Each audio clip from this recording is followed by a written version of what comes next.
Hey guys, welcome back to the channel. This is story about what if Naruto trained by Anbu for Chunin exams part 1. Before I start, please do support for more amazing content and comments for part 2.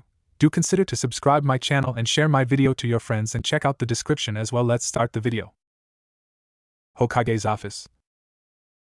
That man never changes. Hiruzen Sarutobi, the third Hokage of the Hidden Leaf Village, sighed. It was a little under 6 years since he returned to being Hokage after the nine-tailed fox appeared in his village and attacked, causing many fine shinobi and civilians their lives. One of those shinobi was Minato Namikaze, who sacrificed his life to seal the fox into his child Naruto at the cost of his life and the life of his wife Kushina Uzumaki. Remembering Naruto and the cruel and he was dealt the night he was born, brought a sigh to his face since he was the reason for his current annoyance. Danzo Shimura, a man who has long since desired to be Hokage, had been petitioning him to bring young Naruto into his root organization, a shadowy protectorate to the village, in order to abandon it. Even though he should have abandoned root long ago, the attack meant the village was vulnerable and Danzo's methods were the right thing even if he truly didn't like them. He was brought from his musing by a flash as a single person appeared in the middle of the room. "Lord Hokage, I'd like to have a word with you," the person said calmly in a clearly female voice. The person had a porcelain mask that resembled a cat's face, and she wore the standard uniform of the Hokage's forces, the Anbu Black Ops, black and gray armor, metal arms guards, and she had a katana strapped to her back. A pair of black ninja pants and black ninja sandals with a kunai holster on her left leg finished the unique outfit. "Nico, this is highly unusual," the third Hokage admitted. Nico was the current captain of the Anbu and was one of the ninjas who guarded him at all times, even in his office. "It's about your conversation with Danzo," the now named Nico replied nervously. Danzo was a sour subject for the third, so she was taking a risk. "What about it?" the third glared. "I believe he may actually be onto something. When it comes to Naruto, I mean," Yugao said calmly, but paused because she could feel the third's killing intent slowly rising. "Choose your next words carefully," Nico the third warned. He was already in a bad mood, and hearing his captain agree with his arch-rival was not going to help that mood. "Well, Lord Hokage, Danzo wants to bring Naruto into root because he could turn the fox into a weapon for the village." "I'm aware of that," the third said impatiently. "Well, what if we give him special training, just not from Danzo?" Nico said with a smile. The third looked intrigued but wary. "What are you suggesting, Nico?" the third asked again. He could understand weaponizing Naruto, but he got the sense Nico wasn't suggesting that. "As you know, once he turns 6 next month, Naruto will reach the point when the orphanage he's staying at isn't obligated to keep him around. I have reason to believe that the caretaker has every intention of kicking him onto the street after that," Nico said calmly. "And why do you think that?" the third asked curiously and nervously. The fact that she knew about those details was disturbing, and he needed to know more. "Well, the former members of Team Ro along with Genma Shirani have been watching Naruto for years in secret when we're not on duty. We've seen the way he's treated, and it's not good. Admittedly, I've had to stop Dog and Weasel from attacking the caretaker on multiple occasions," Yugao said nervously, since this was a dangerous admission. The third was caught off guard by the new revelation due to the people who were watching Naruto, and what they told him. Team Ro was an elite squad of Anbu under the 4th Hokage, and Genma Shirani was a member of the 4th Hokage's guard squad. For them to watch over Naruto wasn't a shock, since most of the members loved the 4th, and they knew how much he was looking forward to becoming a father. Hearing that the caretaker abused him was equally unpleasant, and he would have to look into that later. However, he realized what Nico was after, and he wasn't against it. "I take it you want to adopt him, Nico?" the third questioned. "Not quite, sir. What I was suggesting is that Genma Shirani adopt him. The others would eventually meet him under the guise of being Genma's friends and help him train and gain the skills he would have had if his upbringing was normal. I personally owe Kushina-sensei my life, and you know how much the 4th meant to Dog. Helping their son is the least we could do to honor them, especially since we feel like we failed," Nico admitted. The third couldn't help but smile, and he got the feeling that this discussion had been a long time coming. The truth was, he always felt guilty about leaving Naruto like that, and given what he learned about the caretaker, the idea of him living on the street was not a pleasant one. He would be at the mercy of the village, and actual ninja could do some serious harm. This way he would get training and be safe from harm at the same time. "I agree, but Genma lives in a single apartment." "Are you sure that's wise?" the third replied curiously. "About that," Nico said nervously, since this was the hardest part of all, at least given the plan the group had been discussing ever since they first noticed the abuse. "We were thinking that he could live in his father's compound. It would allow him to have a proper home, and we would make sure to take care of his needs there. We could control the villager reactions by having him seen with us for a long time. The villagers are scared, but they aren't fools," Nico finished.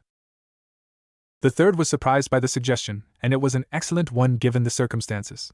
The compound was his birthright, and ensuring that everything the fourth had was safe was something he'd gladly approve of. The fact that they requested it this way meant the civilian council couldn't complain. Naruto would be safe and getting proper training. More importantly, Danzo would get off his back. The answer was obvious. Very well, Nico. I'll draw up the paperwork for you to make it official. I assume you'll continue your duties as captain even while you're helping him. Yes. Genma will be his primary caregiver and we'll visit when we can. I know it'll be difficult at first, but for Sensei it's worth it, Nico said happily. The third couldn't be happier, and in truth he agreed. Naruto would be safe and they would watch over him for as long as required.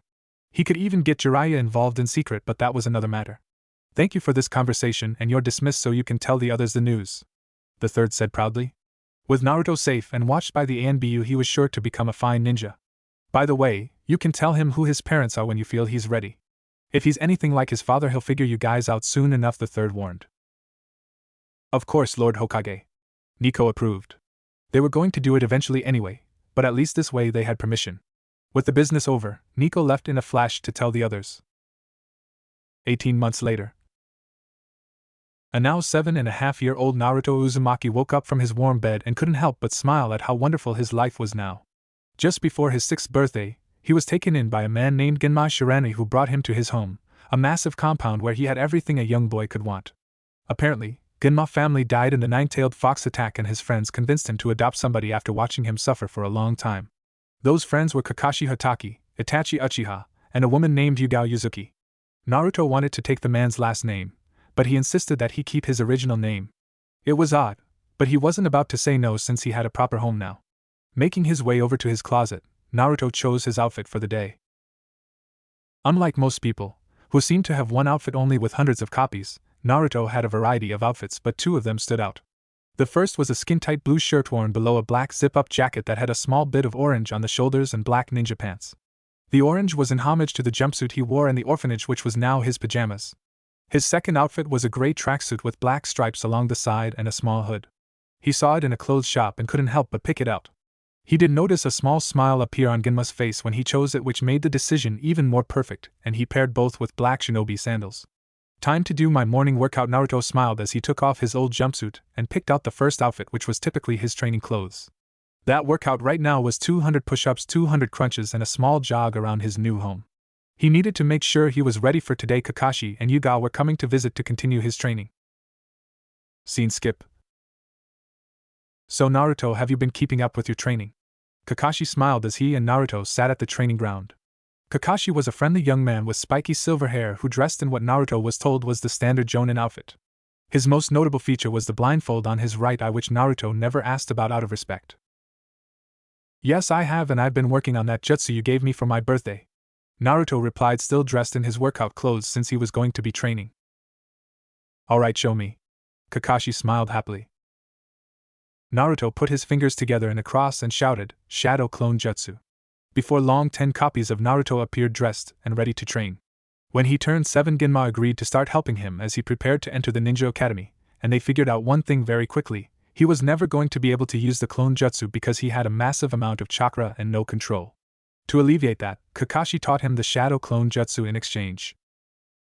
Good, and now that you're ready, it's time to really kick up your training. Kakashi smiled before reaching into his pocket and grabbing a small piece of paper. What's this? Naruto wondered. It's called chakra paper. If you touch it, you'll be able to learn what nature you are, and it'll make the next part of the training much easier. Kakashi smiled. Okay, Naruto smiled, grabbing the paper. He was shocked to see the paper get cut up before each piece became slightly damp. Is that supposed to happen? It's perfectly fine, Naruto. This means that you have a wind-style nature with a slight water-style one. If the paper had crinkled, that would have meant you had a lightning-style nature. If it burned, you had fire, and if it crumbled slightly, you'd have earth. So what nature are you, Kakashi? Naruto smiled. I'm mainly lightning, but I know a whole lot of jutsu. In fact, I'm going to use the shadow clones to teach you those jutsu now. Huh? Naruto said in confusion. When shadow clones dispel, the real you will learn everything the clone does. Kakashi explained, causing Naruto's eyes to light up. So that means I can learn a wind jutsu, a water jutsu, and work on sealing with at the same time. Naruto smiled. Another gift he got for his 7th birthday was a book on sealing from Yugao. She said that it's difficult, but she thought he could handle it. That's right, but they don't gain physical traits, which means you have to work on those alone. That's fine. Itachi taught me a cool kunai exercise, and we even made a small field for that. So I'll go there. Perfect. Yugao should be here shortly, so we'll get started soon also. Kakashi smiled before making the same hand signs. Naruto was surprised that only 2 clones appeared. Hey Kakashi, why can you only make 2 clones? Naruto wondered innocently. Don't worry about it. Just make sure you're focused on your training. Scene skip. When Yugao arrived, she took the real Naruto away and brought her off the compound and into town. An underrated ninja talent is the art of Kenjutsu or swordplay, and I'm going to teach you about it. But first I need to get you a sword. Yugao smiled as they walked towards what was supposed to be the local weapons store with Naruto dressed in the hoodie. Yugao was a beautiful woman with long purple hair, big brown eyes, and a bit of red lipstick.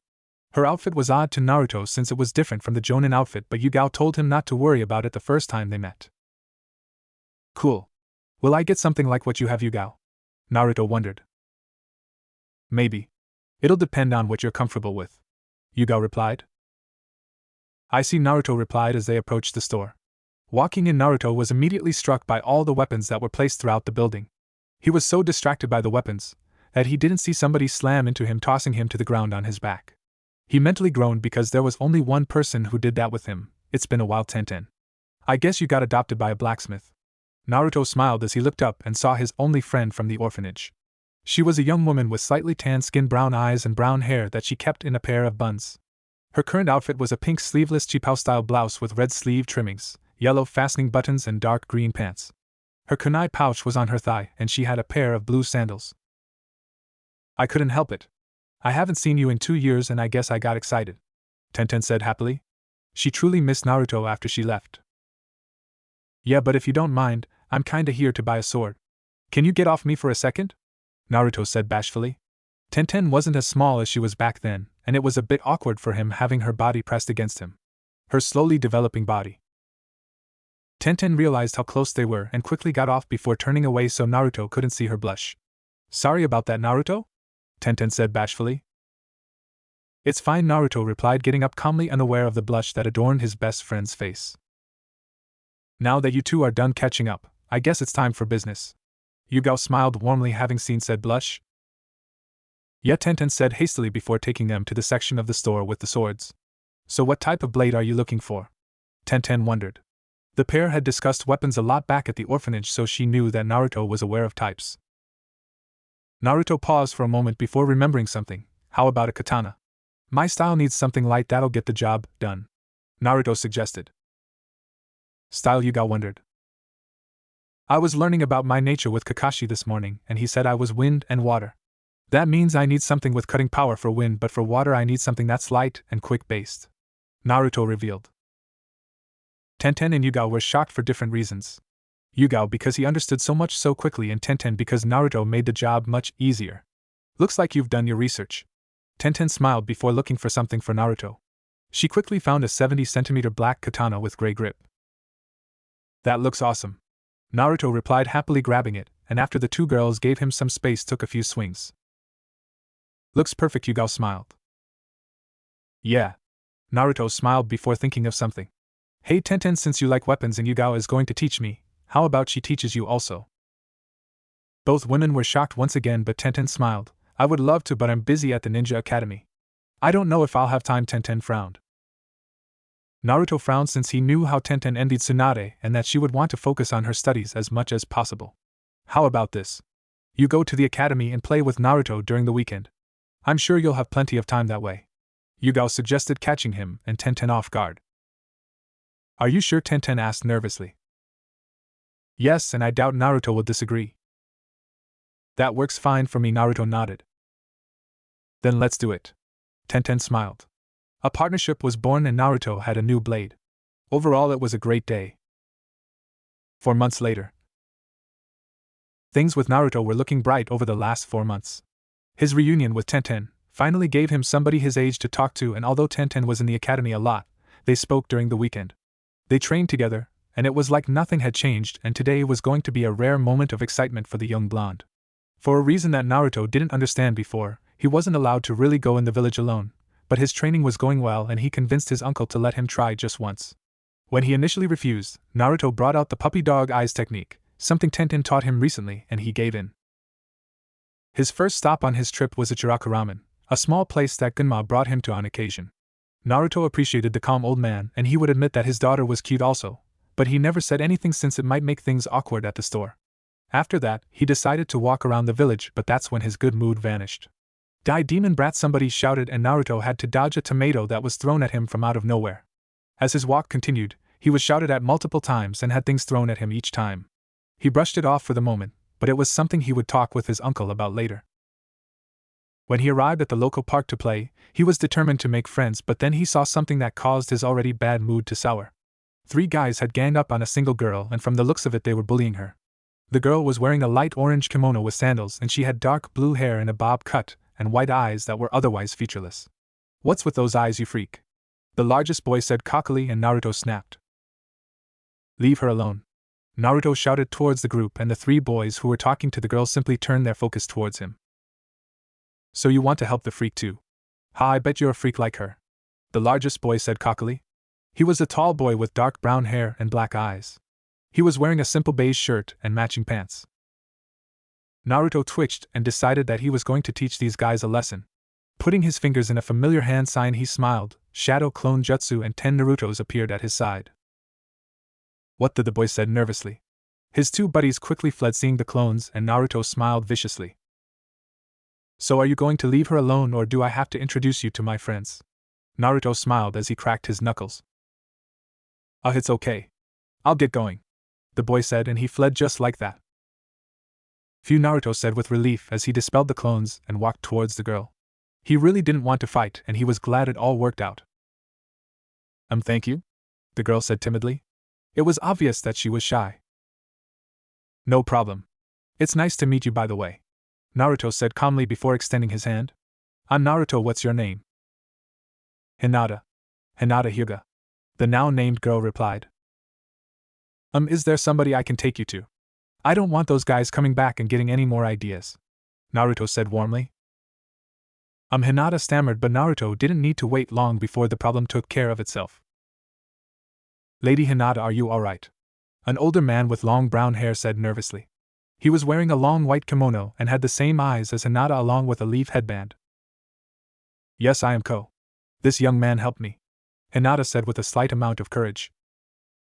The man turned to Naruto and flinched briefly, something noticed by Naruto and Hinata before saying, "We should get going, Lady Hinata." The now named Ko scowled. "Okay," Hinata stammered again, and they left with Ko giving him a very dirty look.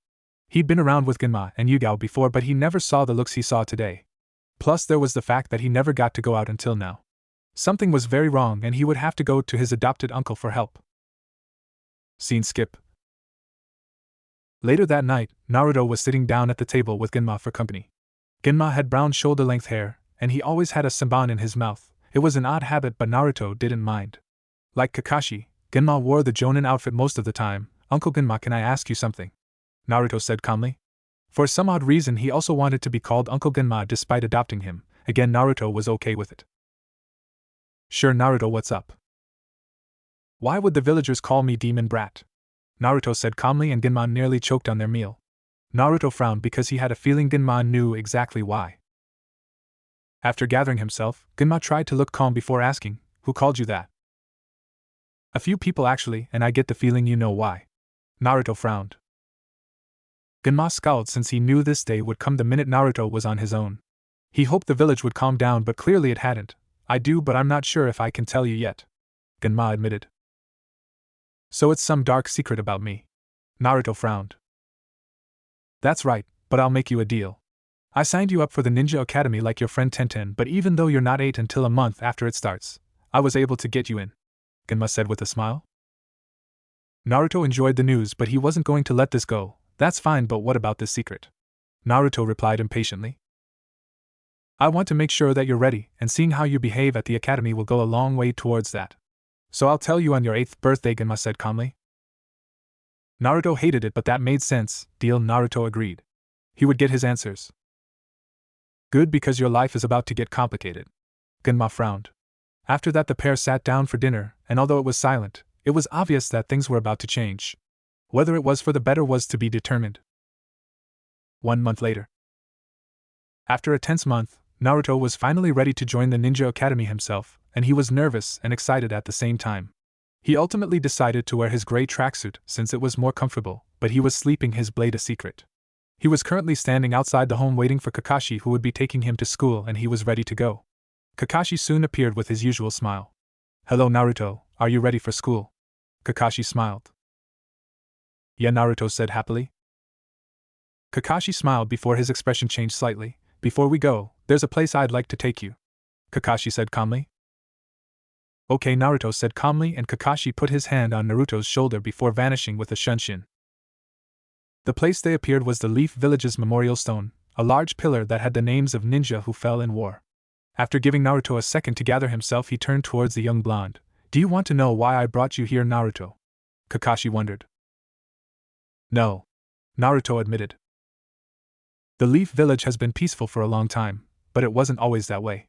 When I was your age, I was already a Chunin and went on many missions, and when I was 12 years old, I was involved in war. That war cost me 2 of my teammates, one of whom gave me my Sharingan." Kakashi smiled before pointing to his hidden eye. "Why are you telling me this?" Naruto wondered. "I'm telling you this because I want you to take the academy seriously. It will be boring at times and it will drive you crazy, but the things that you learn will help you even if they're stupid," Kakashi instructed. "Okay," Naruto replied. Kakashi was his top tutor, and if he was telling him that, Naruto would be willing to listen. "One more thing, because it will be important.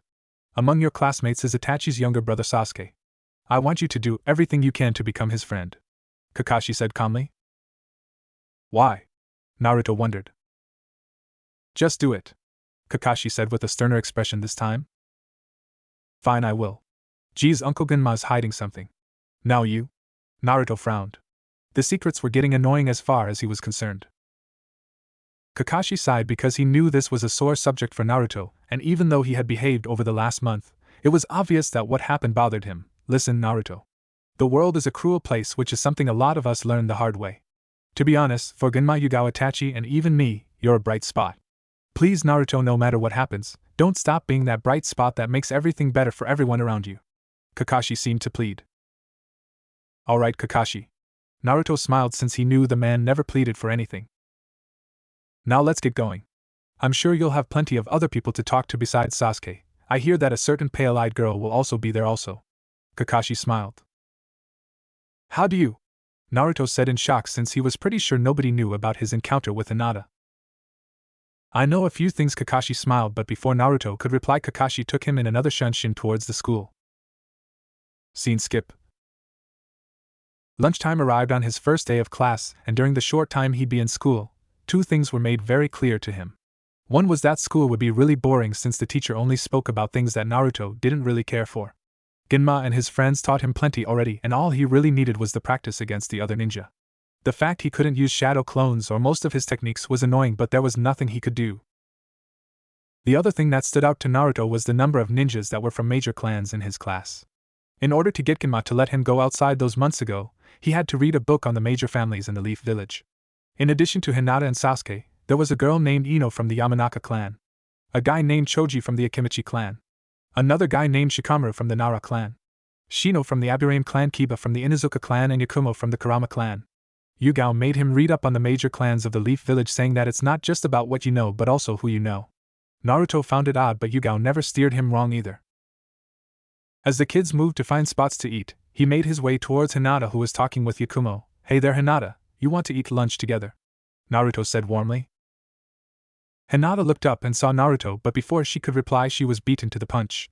"How do you know Hinata?" Yakumo said almost defensively. Yakumo had long brown hair with matching brown eyes.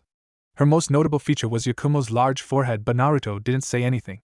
She was wearing a simple dark blue long-sleeved jacket that was zipped up along with black pants and ninja sandals. "I helped her with some bullies a month ago. I wanted to be her friend, but I haven't been able to go outside since then," Naruto admitted. "That was you," Yakumo said in shock. She and Hinata were friends through their shared mentor. After what happened at the park, Hinata told her mentor about the encounter, and her mentor reached out discovering that they'd be classmates at the academy, which made Hinata cheer up. Of course she wasn't going to tell Naruto about that. Yeah? Naruto said, bashfully sure of what he had done or hadn't done. Can we eat lunch now? Hinata said timidly. No doubt she wanted to change the subject. Fine by me. I'm hungry. Naruto smiled, understanding that Hinata really didn't want to talk about this. The group proceeded to eat lunch together, and he learned about the two girls. Yakumo wanted to be a ninja, but she had issues with her body that nobody could explain. Those issues meant that she wasn't likely to become a ninja, but she insisted on joining the academy anyway. As for Hinata, she was the heiress of the main branch of the Hyuga clan, and her father was pretty harsh in his training. Yakumo didn't hide her distaste for the man, and Naruto got the sense that there was a story behind it. When it was time for Naruto to reveal his story, he did so, and the two girls were both surprised to learn that he was adopted. Hey Naruto, why don't you call yourself Naruto Shirani? Yakumo wondered.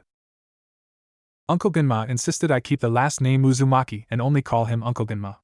I never understood why, but I just ran with it. Naruto replied. I see, Yakumo said with a strange glance. Is there something wrong? Naruto wondered. Yakumo realized she was staring at, tried to dismiss it. No, you're fine. Yakumo said hastily. Okay, Naruto said with a curious glance. Well, he would worry about it later. He had 2 new friends, and that was good enough.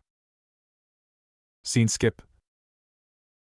2 weeks had passed and school was going exactly as Naruto would have liked. He spent most of his time with Yakumo and Hinata, but he did speak to some of the other heirs when he got a chance. Shikamaru and Choji were fun, but they were content to just relax, and Naruto accepted that but let them be. Shino was silent and Naruto, and they got along because he thought it was cool that Shino had bugs inside him. He really didn't like Ino or Kiba since each was a loudmouth in their own way. Then of course there was Sasuke. At first, they didn't get along because Itachi trained him and not his own brother. Naruto asked Itachi why and discovered it was because he wanted Sasuke to be his own man. When he told Sasuke that, they became friends and both were determined to become as strong as Itachi was. Finally was Hinata and Yakumo, who were his closest female friends aside from Tenten, who occasionally came to visit them. So guys, my birthday is in 2 weeks and my uncle Genma is hosting a party at his compound. Naruto smiled as he sat with Yakumo, Hinata and Sasuke during a shared lunch. So who's coming? Yakumo wondered. Well, Uncle Genma is going to have some friends who have helped me, and I was thinking of inviting you guys, Shikamaru, Choji, Shino and Tenten. Naruto smiled happily. Naruto, what about me?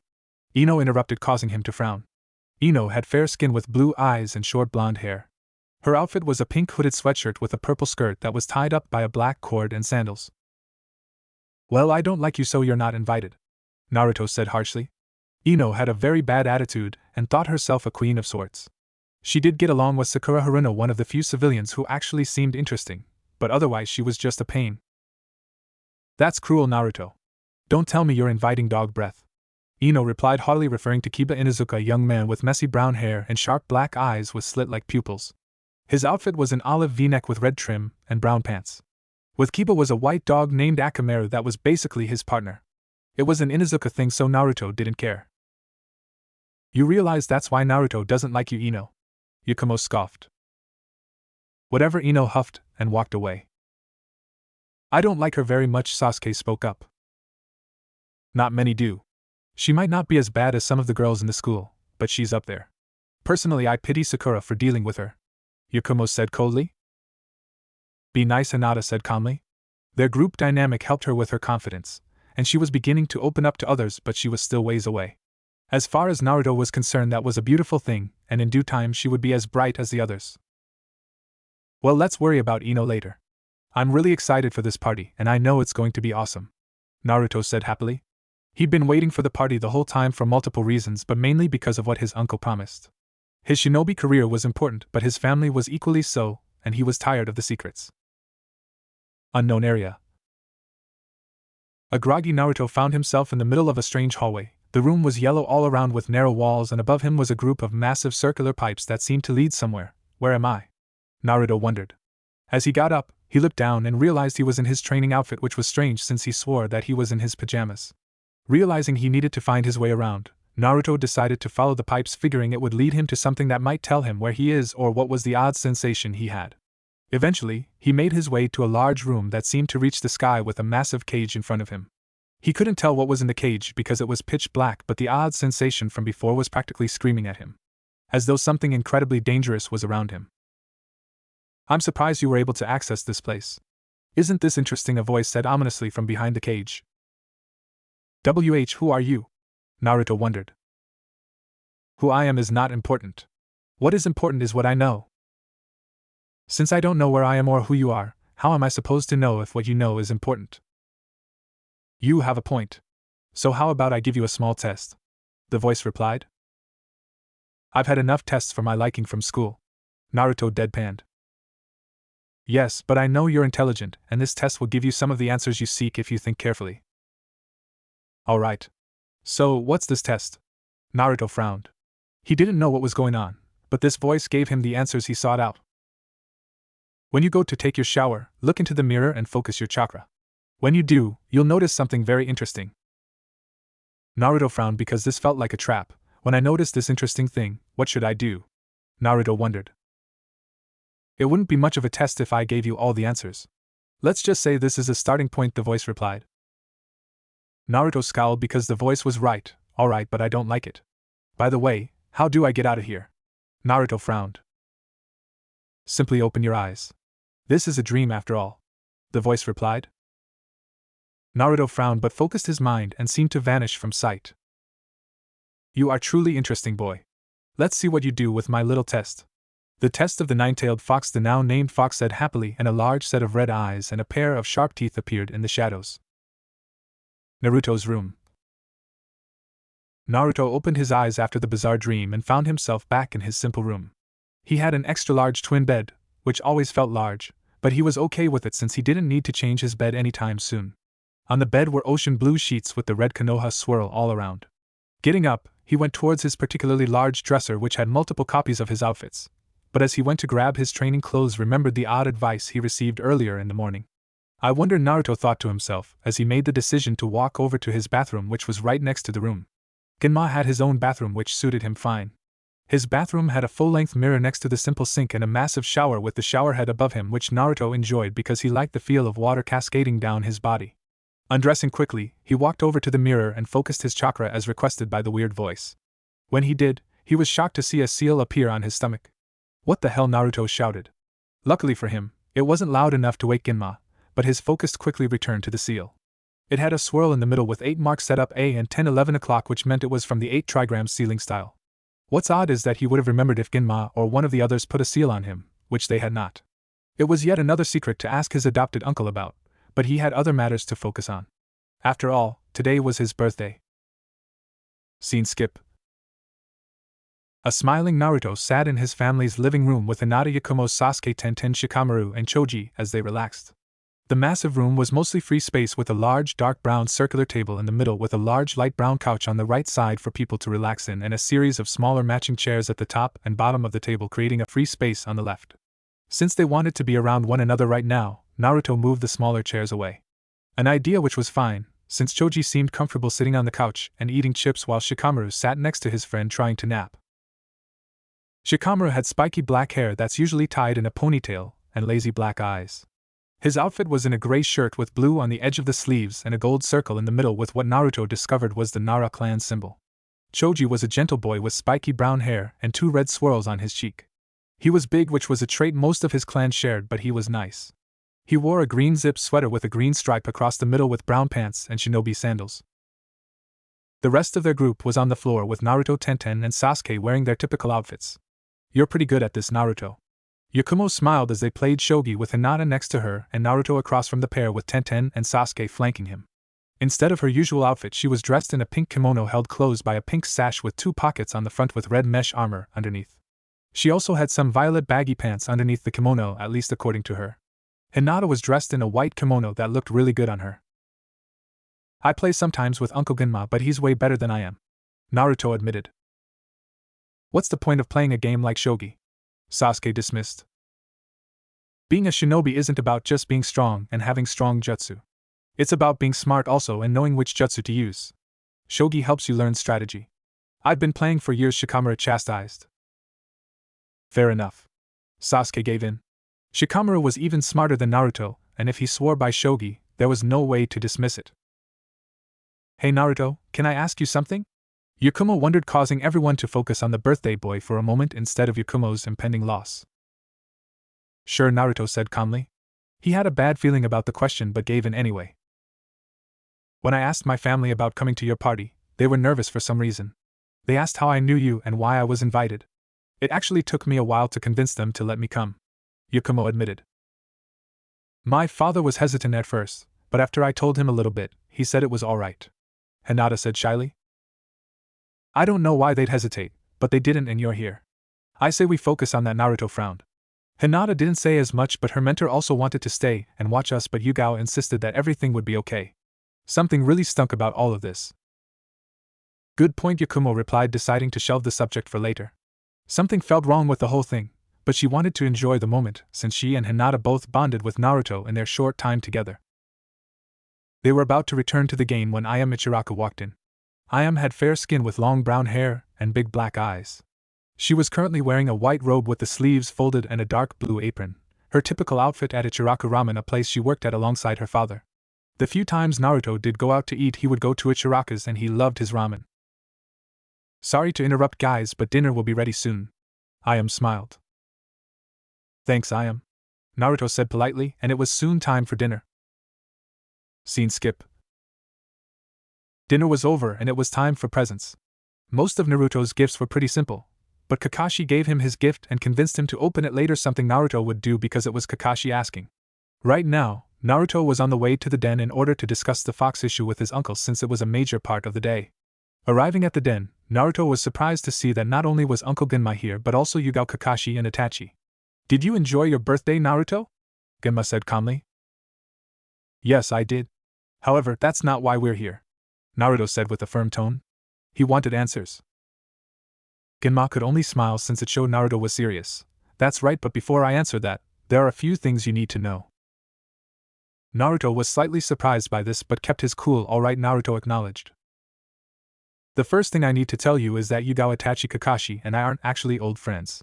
Itachi, Kakashi, and Yugao were part of an elite unit of Anbu Black Ops that worked under the 4th Hokage known as Team Ro. I was one of the 4th bodyguards, which is why we knew each other, but saying we interacted was a bit of a stretch. What does that have to do with me? Naruto wondered. It's because your real father is the 4th Hokage, Naruto, and your mother was woman named Kushina Uzumaki, Genma revealed. That makes no sense. Why would they treat the son of a Kage so poorly? Naruto said in shock. I'll get to that shortly, but this is just the beginning, Genma said sternly. As you know, the nine-tailed fox attack was the same day as your birthday. What you don't know is that there's a very specific reason that the fox attacked that night, and it's connected to your mother. A pit of dread appeared on Naruto's face because of what he was suggesting. You're not saying that me being born was why the fox attacked? Naruto said in shock. Yes and no. However, the fact you made that connection is impressive, Itachi said calmly as he took control. Most people weren't aware of this, but before it attacked, the fox was sealed inside your mother. It wasn't a big deal, and she lived a relatively normal life. However, getting pregnant with you changed things. Apparently, when a female Jinchuriki gets pregnant, the seal weakens due to her body having to divert energy to your growing body. The decision was made to isolate your mother when it was time for your birth, and a group of shinobi, including Team Ro, was assigned to watch in case something happened. Tragically, it did, Itachi finished. What happened? A man wearing an orange swirl mask with a single eye hole managed to get past the guards and kidnapped you just after you were born. He quickly surrounded you with exploding tags to paralyze the 4th Hokage. Using you as a hostage, he managed to summon the fox. Summon the fox? Naruto gasped, not expecting that. Itachi revealed his Sharingan before continuing, correct. He used a special power that belongs to the Sharingan to rip the fox out of your mother and use it to attack the village.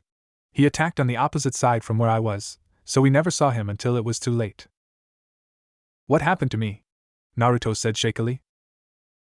After he summoned the fox, the man fought the 4th Hokage and left you alone.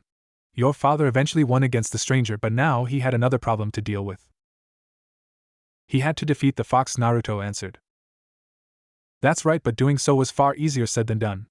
The fox is a massive source of chakra, and even at his full power, it would be a Herculean task for your father, Itachi said calmly. Then what happened to Naruto started to say before his eyes widened as he remembered the seal on his stomach and an interesting fact about the 8 trigram sealing style. The fox was sealed inside me, wasn't he? Naruto smiled. Correct. Yugao took over. Your mother was my sensei, and that's why I know a few things about her that nobody else does. Among those things is the fact that her family, and by extension yours, was once an extraordinarily powerful clan. I have a clan. Naruto gasped, having been dealt another blow to his system. Correct. The Uzumaki clan lived in the now destroyed Whirlpool village, and they were known for two things: their incredible chakra, and two was their mastery of the art of sealing. That chakra made your mother the perfect person to host the fox, and as her son you have that same chakra. Yugao explained. It was also why she was comfortable giving Naruto the book on sealing, and why they taught him shadow clones, but that was another matter. Is that why you adopted me? Because you wanted to monitor the fox? Naruto said almost solemnly. His real mom and dad were dead, and it seemed like his uncle was only here to make sure that their last act in sealing the fox wasn't in vain. It actually the opposite, Naruto. There are other reasons, but the main one was because of the fact that your parents were important to each of us.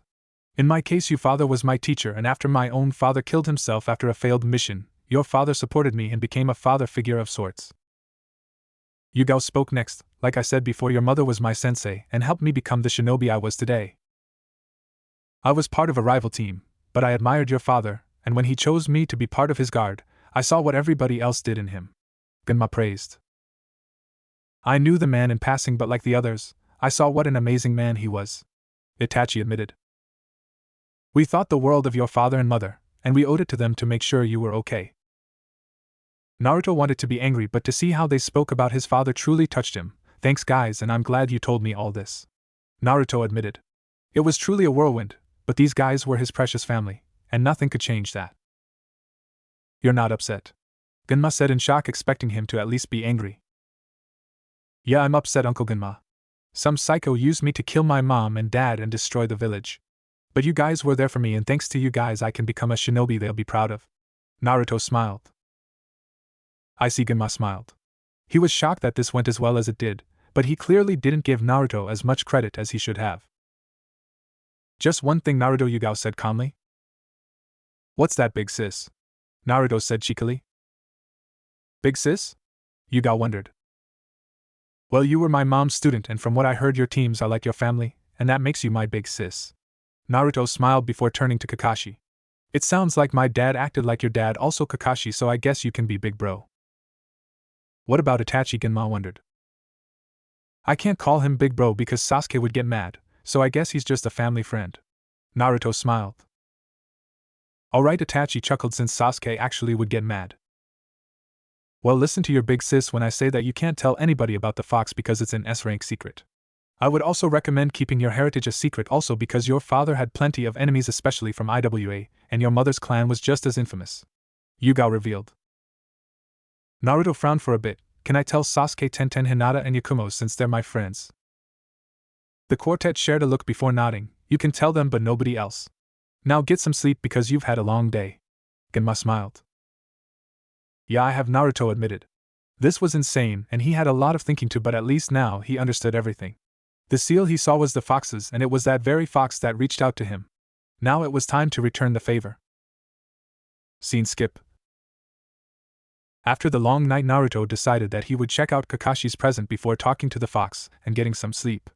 To his surprise, it was a book called Make Out Paradise, and after reading a few chapters, Naruto immediately realized why Kakashi kept it secret from the group. If Yugao saw what the book, she would freak, and none of them needed that. After gathering himself and recalling some interesting facts from his life, Naruto closed his eyes before focusing his chakra again, fully expecting the fox to reach out to him.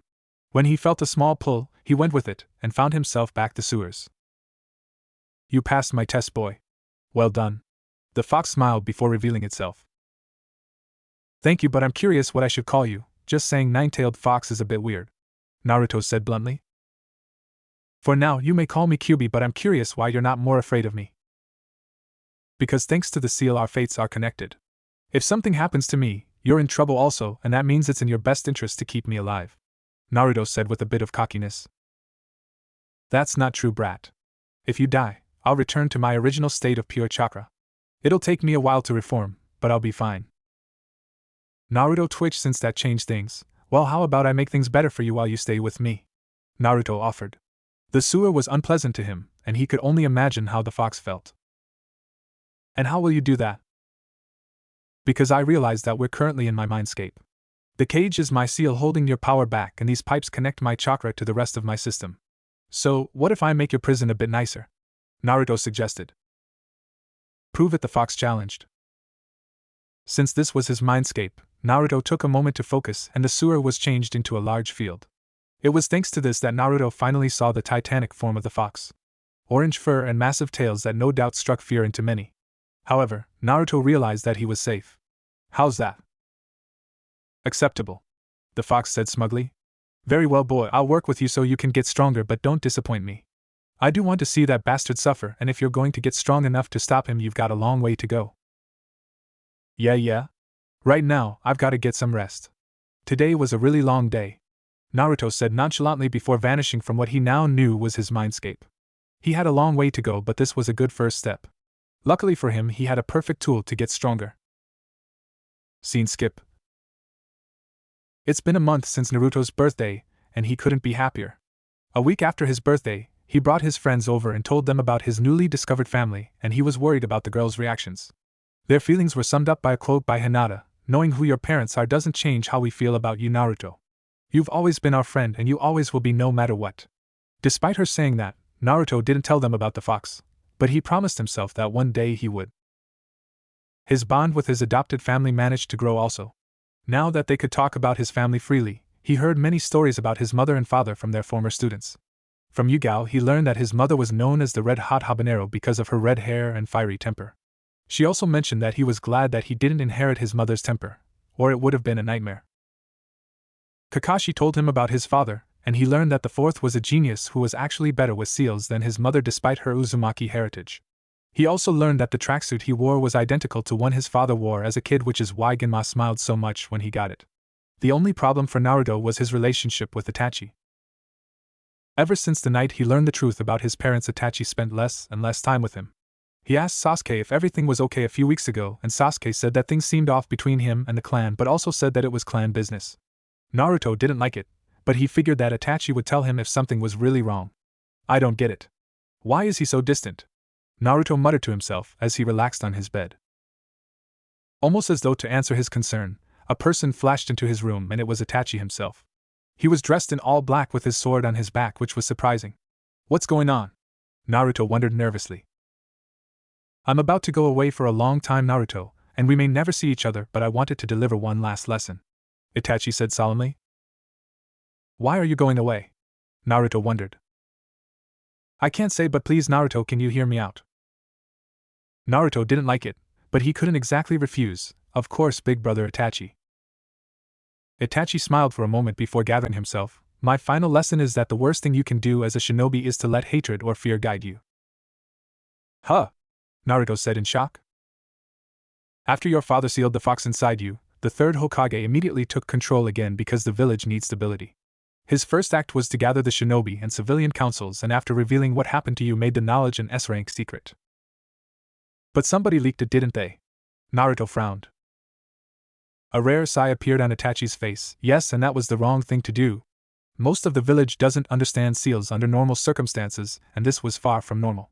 People would always believe that as long as you existed there was always a chance the fox would return. The treatment you received at the orphanage was due to the caretaker acting on that fear, Itachi explained. How did you know about that? Naruto gasped.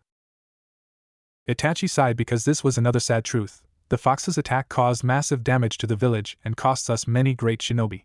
Because of that, high-level shinobi like us were forced into various roles to help the village get back on its feet and ensure that our enemies didn't target us. As a result, Lord Hokage believed the best thing to do with you was to place you in an orphanage where at least you would be safe until the village stabilized. We didn't agree, but we were obligated to listen to our orders. That didn't stop us from watching over you, and we saw how you were treated, and it didn't sit well with us. Naruto's eye widened. That's another reason you guys decided to adopt me, isn't it? That's right. The four of us knew that the moment the caretaker could rid herself of you, she would, and you'd be at the mercy of the villagers. I don't need to tell you how badly that would end. Naruto shuddered at that because he had plenty of trouble with the other kids, and he was pretty sure without the fox he would have died long before he made 6. If he was on the street and had to deal with actual shinobi who were traumatized, he was doomed. Yeah, I would have been a goner. That's right, and to ensure that didn't happen, we decided to work together to make the arrangement you have now. Naruto was glad to know that they cared about him that much, but that didn't explain why Itachi was doing what he was doing. That's nice to know, but what does that have to do with the lesson? Goodbye Naruto, Itachi replied solemnly before vanishing via a shunshin. Scene skip.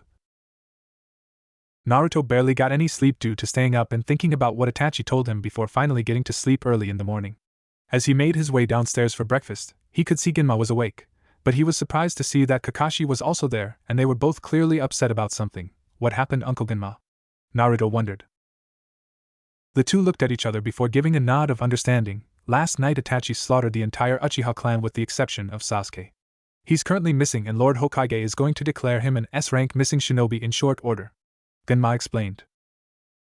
Naruto was stunned by the news, especially since Itachi came to visit him just before doing it. You gotta be kidding me. Why would Itachi do that? Nobody knows, Kakashi replied, and although Naruto got the sense he was hiding something, he wasn't going to call him out on it. His focus was on something else. Where's Sasuke? I want to see him. Naruto frowned. He's currently in the hospital, but let's walk there because we have some stuff to discuss, Kakashi said with a stern glance. Okay, Naruto replied. Luckily for them, it was the start of the weekend, which meant no school. The pair moved in silence for a while as they navigated the village, and when they finally had a little area to themselves, Kakashi spoke up. What Itachi did is going to change everything, Naruto, and not in a good way, Kakashi said sternly.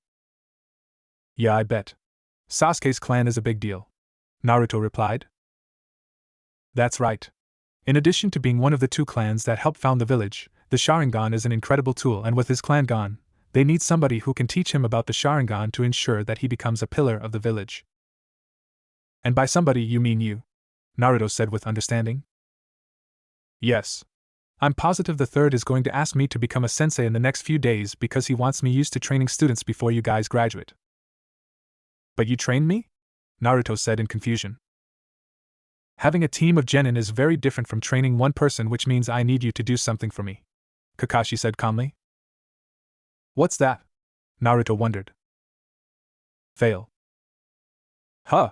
Naruto questioned. You and Sasuke are currently fighting to be the top two students, and typically the top student will be paired with the worst student and somebody else. Kakashi smiled, knowing Naruto would get it. I got it. You want me to become the worst student so I can be paired with Sasuke? Correct. Kakashi beamed. Deal, Naruto said calmly. His pride at being top student was on the line, so it wasn't going to be an easy ask at first. However, Sasuke was his friend and he knew that if they were a team, he could help Sasuke out with anything. Good, Kakashi smiled as they finally arrived at the hospital. To their surprise, the Anbu were waiting in front of the hospital. I'm sorry you two, but I can't let you see Sasuke, Yugao said calmly, but this time she was in her Anbu mask. Kakashi frowned, but ultimately there was nothing he could do. Alright. But Naruto, we have to go, Kakashi said sternly. Naruto really didn't like it, but he understood that rules were rules. Fine, Naruto pouted and the two left. He would get his answers sooner or later. Scene skip. Sasuke was finally let out of the hospital 2 days later, and Naruto went to see him after class was over to get some answers. You know, this is the first time I've seen the compound in person. Naruto smiled as he moved through the compound. He got the feeling somebody was watching, but considering that Sasuke was suddenly high-valued, Naruto realized it was the Anbu, and since they knew they were friends, he doubted they'd be too concerned. Thanks to Sasuke telling him a while back, he knew which house was his home, and when he found it, Naruto used a saban to pick the lock and walk in. Arriving in the living room, he found Sasuke sitting there like a statue. He was dressed in his usual outfit, but he could tell the Sasuke from before was gone. Naruto. What are you doing here? Sasuke wondered as he turned towards his friend.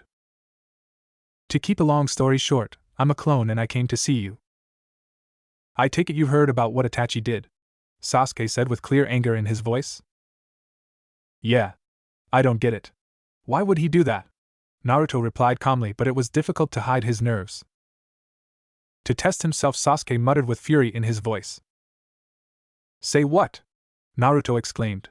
He thought for sure he heard Sasuke wrong. That night, I found him after he slaughtered my parents. When I asked him why, he told me he did it to test his power. Naruto frowned because that made zero sense. He lied, Naruto said calmly. What did you say? Sasuke growled.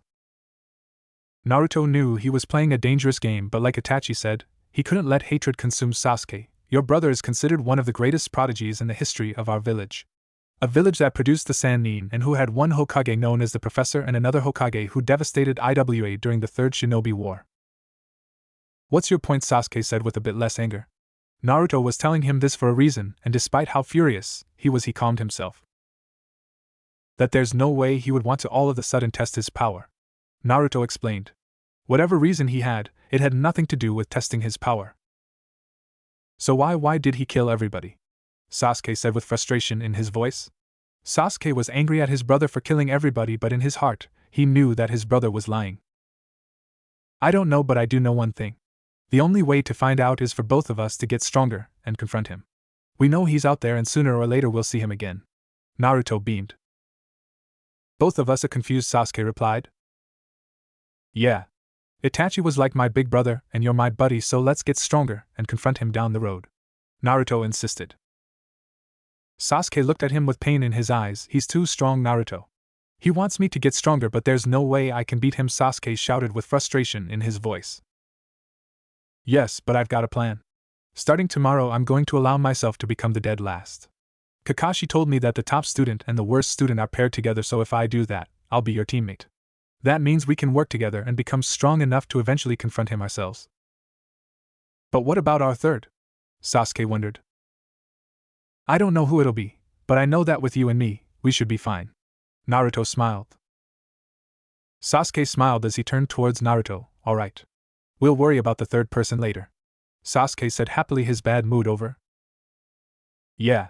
Now get some rest because you're going to need to be at your best starting Monday.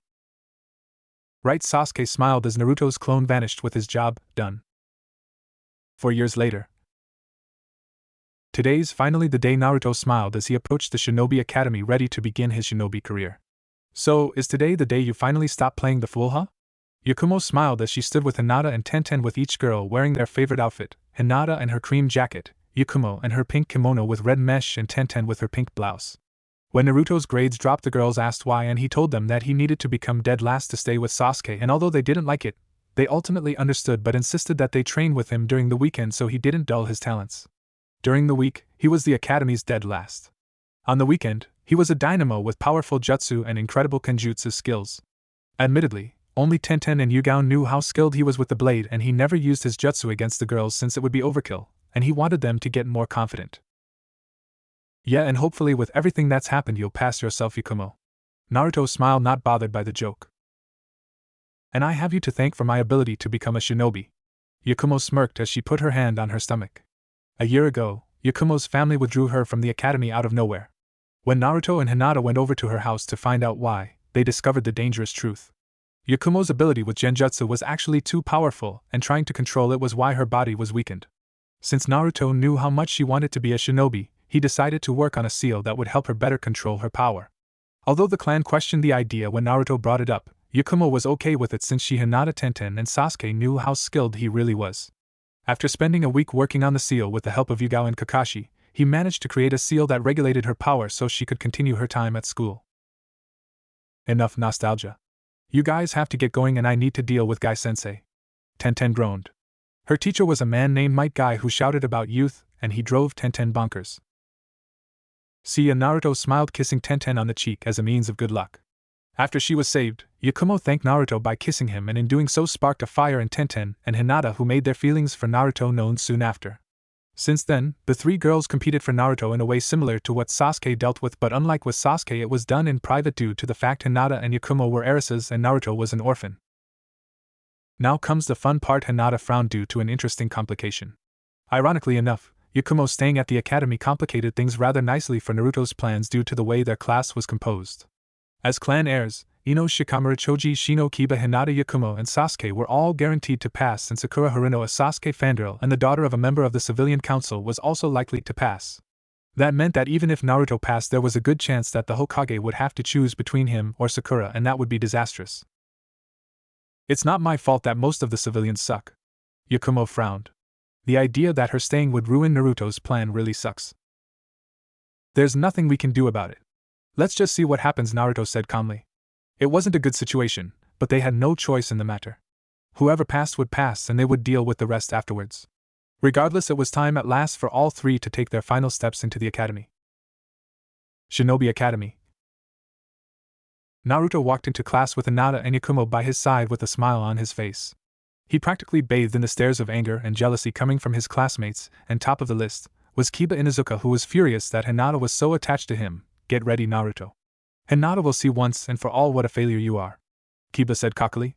His current outfit consisted of a large gray hoodie with fur on the inside and dark gray pants. On top of his head was his Nikan Akamaru, a small white dog. Naruto was about to respond, but Yakumo beat him to it. You do realize that he's barely dead last, and despite all your talk of being top dog, you've failed to win any of your spars against him. Yakumo smirked, causing Kiba to scowl. Kiba was about to respond, but he was interrupted by a surprising source. Will you three sit down? It's bad enough we have to deal with Sasuke's pair of fangirls. If you guys starting making a bunch of fuss, it'll be a real drag, Shikamaru groaned. Shikamaru's current outfit was a gray jacket with green edges with the Nara clan symbol on it with green mesh underneath it, and brown pants. He had taken to wearing his clan's traditional earrings also. Right, Naruto acknowledged since he agreed with that, and the three moved to their spots. Literally seconds after that, the two girls in question arrived. Come on, forehead, I got here first, Ino growled. Shut it, pig, I'm here. Sakura frowned.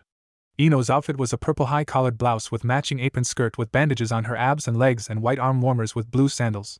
Sakura wore a red shipao dress with short sleeves and a zipper down the middle and green bike shorts with blue sandals of her own. Here we go, Naruto groaned as he sent a glance of pity towards his old friend. Amongst his many fangirls, Ino and Sakura were at the top, and their obsession drove him crazy.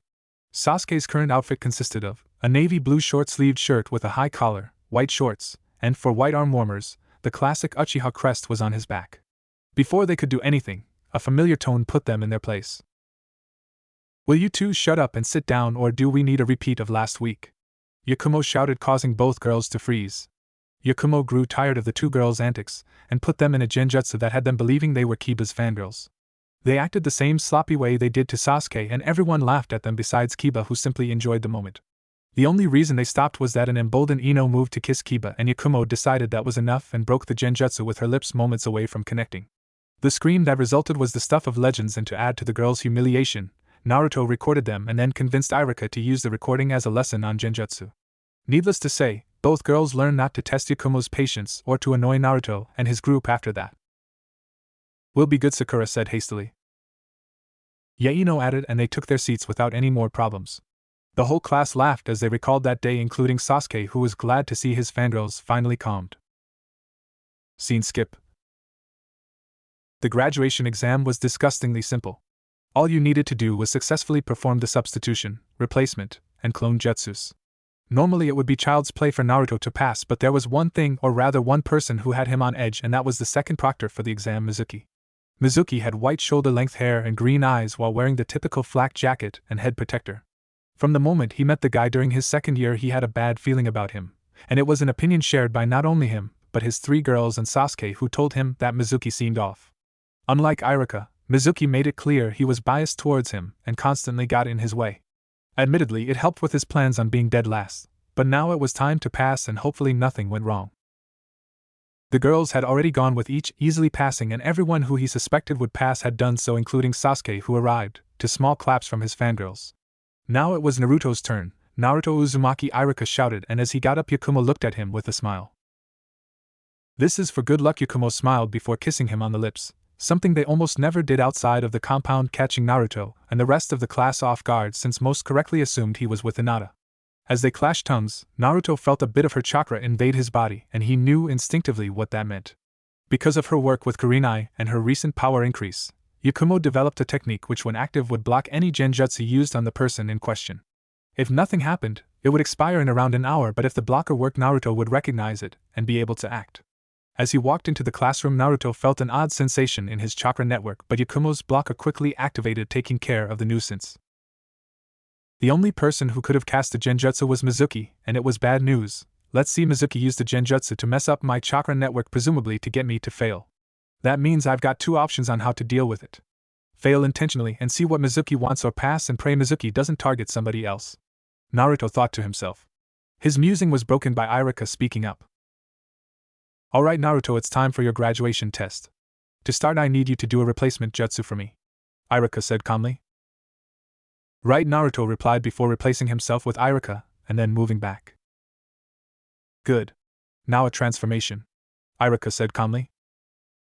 Naruto nodded before transforming into Iruka, and then back to himself. Good, now the clone jutsu, Iruka said calmly. Alright, Naruto replied before making his clones. To the shock of Mizuki and the pleasure of Iruka, Naruto made 3 perfect clones, choosing to do that instead of shadow clones, which would cause Mizuki to get cautious. Thankfully, his friendship with the fox helped him stabilize his network enough that he could do regular clones. You passed, Naruto. Iruka smiled warmly. Thank you, Iruka-sensei. Naruto smiled as he received his headband. As he walked back to the class, he could feel Mizuki's annoyance, and he knew the man would try something, but thankfully not to him. That left one question, so, who would he choose? Naruto thought to himself. Whoever Mizuki went after would have to be either stupid or impulsive, because without those things they wouldn't be swayed by what would surely be smooth words from Mizuki. Immediately 2 people came to mind. The first was Kiba Inuzuka, whose impulsivity was well known, and ironically would be more eager to upstage him after what happened with Yakumo. The second was Sakura Haruno, who could be swayed by Mizuki if he used the right motivation. Regardless of who he chose, Mizuki would have to work fast, and that meant he'd need to work equally as fast in order to stop things from going wrong. Today was going to be a long day after all. Scene skip. Returning home, Naruto was pleased to see that Genma was waiting for him in the family room. I take it you passed. Genma smiled. Yes, but I need you to get a hold of Yugao ASAP. Naruto frowned. How come? Genma questioned. Because she would be able to tell me what I need to know to stop a traitor. Naruto replied, and Genma looked at him in shock. Give me a minute. Genma frowned before leaving via Shunshin. After a few minutes, Genma returned, but not with Yugao. Kakashi taught you how to Shunshin, right? Genma wondered. Yeah. I practice a little bit when I'm bored at home, Naruto admitted. Kakashi finally taught him how to Shunshin a year ago, and it took him a day to master with the help of his shadow clones, but that was a tough day indeed. Then come with me to Lord Hokage's office. Since I didn't know where Yugao was, I had to ask him, and he's very interested in what you have to say, Genma admitted. Alright, Naruto replied quickly, and both vanished via a Shunshin into the Hokage's office. To Naruto's admitted surprise, not only was Yugao here, but so was Ibiki Marino, the leader of TNI. As he looked towards the Hokage and saw his stern expression, it was clear that this was business tie. Naruto, explain why you think we have a traitor and who you think it is, the third requested in a calm voice. Naruto wasn't fooled by the calm tone and realized this was an order, and one he had better follow. Lord Hokage, I believe that my instructor Mizuki is a traitor. I can't explain why, but as long as I've known him, he's seemed off in a dangerous way. However, I believe we have a more pressing matter to attend to if my concern is valid, Naruto admitted. I don't think a boy that just graduated the academy should tell the Hokage that there's a more pressing matter than having an academy sensei being a traitor. Especially since it's on an instinct, Ibiki said coldly. Ibiki was an older man with 2 scars down the middle of his rugged face. His outfit consisted of gray high-collared button-up jacket with black pants and a small belt down the middle with a large black trench coat above it. He was an imposing figure, but Naruto wasn't intimidated thanks to being around the fox for so long. What if I said that traitor may be planning to act against the village tonight using a student as a patsy? Naruto explained, causing Ibiki's eyes to widen. What makes you say that? Ibiki scowled. Naruto turned towards Ibiki. As Lord Hokage knows, today was the Genin exam for the academy and I was one of the participants. What Lord Hokage doesn't know is that just as I arrived, Mizuki cast a genjutsu on me that was designed to disrupt my chakra flow. I believe he was going to use it to intentionally make me fail. Why would he want to make you fail, Naruto? Yugao wondered. Let me answer your question by asking you this. What's the most valuable thing in the village? Something a traitor would want to steal. Yugao frowned before looking towards the Hokage. Naruto, that would be the forbidden scroll that's hidden in my office. It contains powerful jutsu that are only taught to the worthiest of shinobi. Interestingly enough, the shadow clone jutsu I know you use at times is one of them, the third revealed. Naruto smiled because it confirmed his thought. I believe Mizuki wanted to use me to steal the scroll for him. Your fondness for me is well known among the Anbu given what you did for me, so they might not think too much of me coming in. I also possess enough stealth to steal the scroll without anybody being the wiser if simply walking in wouldn't work, and Mizuki was counting on it. That's a bold statement, boy, Ibiki said coldly. Yes, it is, but here's the problem. Mizuki still plans to steal it, but I suspect he's going to use another student to do it. I have 2 people in mind, but I don't know which one he'll target, so instead I tried to figure out what he would target, hence why I asked for Nico. 2? Genma said with admitted surprise. Yes. Kiba Inuzuka and Sakura Haruno, Naruto admitted. Naruto, those two passed the exam. Why would he target them and not one of the people who failed? The third wondered. Kiba has hated me since our first year at the academy. I always beat him in spars our first year, and I was close Hinata who he fancied from the start. When I intentionally dropped my grades, he took it as a sign his earlier losses were flukes and never stopped acting on it, and tried to prove himself. Unfortunately for him, Hinata and Yakumo still hung around me, and since they're the most reasonable of our upcoming kunoichi, he was pissed. Intentionally? Don't tell me you've suspected Mizuki for that long? Ibiki wondered. No. My reason for being last was a separate matter, but ironically it's connected to the reason for him to target Sakura. And that is? Ibiki scowled, not liking the mind games. Sasuke Uchiha? Naruto smiled. A frown appeared on the third's face since he quickly realized what Naruto was after. Kakashi told you that traditionally the best student is paired with the worst student, and that's why your grades began to tank, is it not? The third scowled. Their friendship was also well known, and the best way to ensure they went on the same team was this one. That's right. I promised him that I would help him confront Itachi someday, and I can't do that if we're on different teams. As for Sakura, she's a Sasuke fangirl, but her greatest competition is Ino, and frankly she doesn't compare to her at all. And why do you say that? Yuga chuckled. She agreed completely, but she was curious what Naruto's reasoning was. Most of the girls believe that as the last of the Uchiha he'll want to rebuild the clan and that he would need a strong shinobi to do that. Sakura may be the smartest student outside of me and Shikamaru, but she has zero talent for anything outside of the most basic jutsu. Ino is a clan heiress, which means she already has the clout to give Sasuke what he needs along with some added strength which would force Sakura to do something to even the odds. Mizuki would get Sakura to steal the scroll for him, saying that it would impress Sasuke if he showed off a powerful jutsu that a civilian wouldn't normally learn. Yugao finished. That's right. However, I think he's more likely to get Kiba to do it because Sakura wouldn't fall for such a ruse. Kiba meanwhile is pretty stupid and impulsive. The third and Ibiki shared a glance. So let's say you're right. What's to stop us from arresting Mizuki now? Ibiki challenged. Because the only evidence you have is the word of a genin. You wouldn't dare use that, and he's not stupid enough to leave evidence lying around at home. Naruto smiled. Well said, boy. Ibiki replied, clearly liking his answer and deciding to go along. So, how would you catch our traitor, since that's clearly what you were planning to do? Naruto smiled. Since this was a good chance, here's what I'd do, Naruto said calmly before whispering his plan. It was cruel, but if Naruto was right it would all work itself out. Scene skip. Naruto relaxed in his room while he waited for the results of his plan. Naruto suggested replacing the scroll with one of his shadow clones with instructions written inside. Essentially, he was going to tell whoever stole the scroll that it was fake and Mizuki was going to betray them, which would allow them to escape. He didn't like either person, but Mizuki would surely kill them, or in Sakura's case do much worse, and he didn't want that for either of them. Naruto, it looks like you were right. It was Kiba who stole the scroll. They're on the hunt for him as we speak, and Lord Hokage has given us the permission to join the search, Genma revealed. Alright. Naruto smiled as he reached under his bed and pulled out a red case with the Uzumaki swirl on it. The case contained the katana Naruto bought back when his training began, but he never used it outside of training, and now was his chance. You're actually going to use it? Genma said with admitted shock. Yeah. I've been hiding my skills, but not anymore. Let's show Mizuki who's boss, Naruto said happily as he retrieved his blade at last and grabbed the black baldric that came with it and slipped it on his shoulder. There we go. It's a shame you want to be a shinobi because you'd make a fine Anbu, Genma said with pride. I'm the son of the fourth Hokage and Kushina Uzumaki. Living in the shadows just isn't my thing. Naruto smiled and slipped his blade onto his back. Let's go, Genma smiled. Naruto had come a long way since his training began, and soon he would be a ninja, but first he had to catch a traitor. Yeah, and I think I know where to start. Where? Genma wondered. The forest. Kiba would want a place to take the scroll and learn the techniques, Naruto said calmly. Can you go there via Shunshin? Genma wondered. Not yet. I'll work on it later, but we have to move on foot for now, Naruto replied. Well, let's go, Genma shouted, and the pair got moving. Scene skip.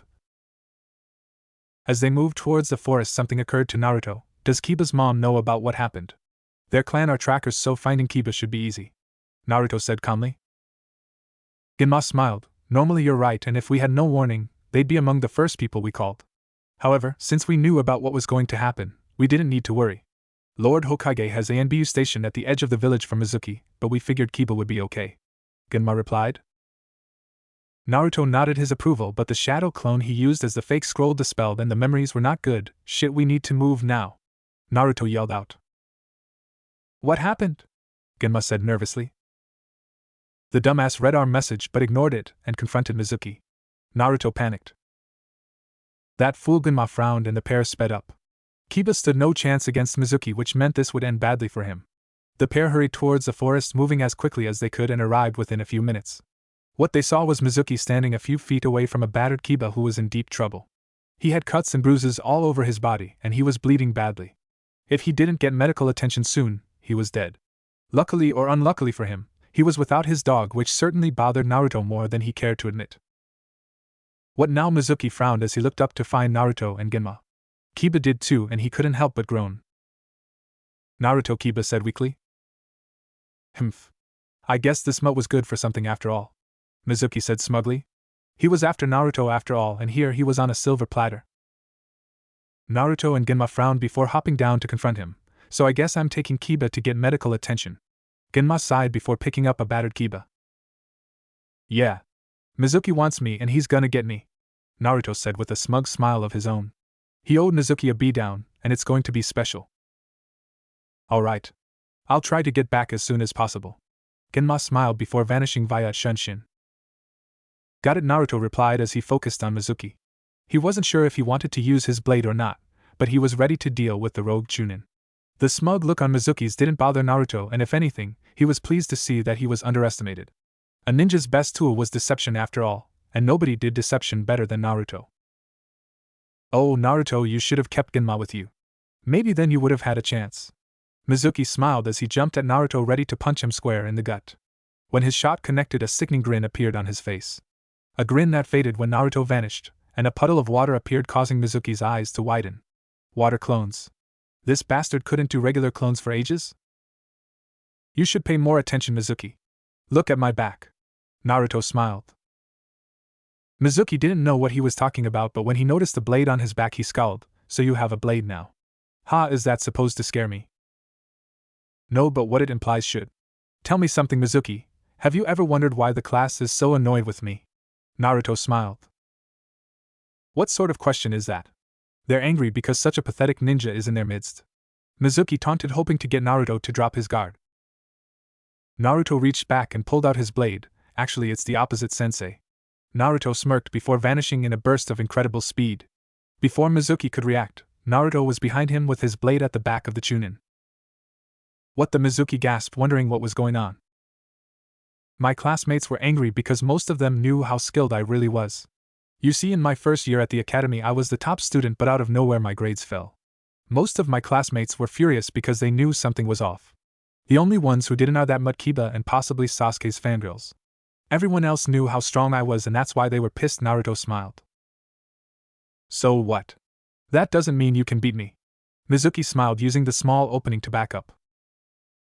You're right, that doesn't. Naruto smiled before putting his hands in front of him in a familiar cross-shaped hand sign. That's, Mizuki gasped. Naruto simply smiled before saying, Shadow Clone Jutsu, and Mizuki could only watch in terror as 100 Narutos appeared to surround him in a circle. Shadow clones? How did a monster like you learn that technique? I was taught it when I was 8. That monster, as you so kindly put it, was actually pretty helpful once we agreed on something. So, I trained in secret and pretended to be a novice at class. The real Naruto smiled with the clones behind him waiting to strike. Mizuki's eyes widened in disbelief. Naruto knew about the fox, and that meant he was in trouble. Reaching behind his back, he grabbed the massive shuriken that was on his back and tossed it at the real Naruto. Die! Mizuki shouted in a last-ditch effort to save himself. Worthless! Naruto frowned as wind chakra gathered around his blade. Mizuki could only watch in horror as his shuriken was cut in half by the real Naruto's blade without any effort at all. Impossible. You can enhance it with your chakra. That's right. I can do many things with this blade, but it's not going to be what kills you. The real Naruto smiled as 10 of the clones began making hand signs. We are! The clones shouted as they all took a deep breath. Wind style. air bullets before 10 of the clones sent a small sphere of air towards the traitor. If it was one bullet, that would be one thing, but there were 10 bullets, and they were coming in fast. No! Mizuki yelled as the bullets slammed into him one after another. Because of the way they were lined up, he couldn't find anything to replace himself with, and since only 10 of the clones had attacked, the others would be able to find him the minute he substituted himself. Put simply, Mizuki was doomed. Luckily for him, as a traitor he held valuable information on who sent him, so he would be spared execution. True, he was currently in agony as the bullets struck, but Naruto couldn't kill him, and the young man knew it. As Mizuki fell to the ground, Naruto couldn't help but frown as the clones behind him dispelled with their task done. That was too easy. What do you think, Nico? Naruto smiled as Yugao arrived at the scene. It was, but you also caught him off guard with your real skills. Excellent use of clones, by the way. Yugao praised. Most people would have attacked at once, but with a layered attack he left Mizuki 0 openings. Thanks. I take it you're going to deal with our traitorous friend here. Naruto replied, pointing to a bloodied Mizuki. That's right. You'll need to talk to Lord Hokage about what happened, but I can convince him to let you do it tomorrow morning. That's surprisingly generous, Naruto said with a raised eyebrow. Well, I've got it on good authority that you have a graduation present waiting for you at home. Good point, Naruto said with a slight blush. Now get out of here, mister, before I change my mind. Yugao snickered. Got it, Naruto replied before leaving via Shunshin. Scene skip. The next morning, Naruto and Yugao made their way to the Hokage's office in order to discuss what happened. So Naruto, did you enjoy your graduation present? Yugao teased as they walked up to the Hokage's office. Yes, I did, big sis Yugao. Naruto replied with a roll of his eyes. How Yugao knew about his present he didn't know, but it didn't matter now. Good, but now we get down to business. Yugao frowned as they arrived at the office. Anbu Nico coming in, Yugao stated before placing her mask on. Walking in, they were met by the third Hokage, whose serious expression was hard to ignore. So, Naruto, how are you doing? The third asked. Just fine. I'm just glad that I was able to help my village, Naruto replied diplomatically. The fact that Kiba was the one who betrayed the village suited Naruto perfectly since he hated the mutt. That's good, but you did far more for the village than you realized. Despite your issues with him, which were revealed to me by Irika, you still helped Kiba, and had you arrived a few minutes later, he would be dead. The fact you took out Mizuki by yourself is also to be commended. Thank you, Lord Hokage, Naruto said politely. For your efforts you will get an S-rank mission put on your docket, and you will receive S-rank pay deposited into your account. Awesome, Naruto said happily, but something else occurred to him. Does what happened with Kiba affect the ninja teams? Naruto wondered. Most likely. I'm going to meet with the council after this to discuss that very issue. Believe me when I say I'm not looking forward to it. I see, Naruto replied with a nervous expression on his face. If you're worried about Yakumo, don't be. The Inuzuka clan values loyalty above anybody in the village, and considering that Kiba committed treason, there's a good chance that his mother will make what Mizuki did look like amateur work. I see, Naruto said with a reserved smile. Now get going. I'm sure you want to enjoy the next few days because after this your shinobi career arrives, Yugao said through her mask. Right. Naruto replied before leaving via a Shunshin to the surprise of the Hokage. He is something special, isn't he? The third smiled. Yes, he is, and he would never have become that if you didn't agree to letting Genma adopt him. Yugao beamed. Uzumaki compound. I can't tell if we were lucky or unlucky that Kiba was such a moron. Hinata smiled as she sat with Yakumo observing Sasuke and Naruto spar. 2 days had passed since Mizuki's betrayal, and thanks to their connections, Yakumo, Hinata, and Sasuke were told the fallout. Mizuki's fate aside, Kiba was taken off the roster of potential genin and ordered to be retrained by his mother, so he learned respect for the pack. I think it's lucky personally. With him out of the picture, we have 9 candidates, which means I'll have a team. Plus, we have an extra day to relax. Yakumo smirked.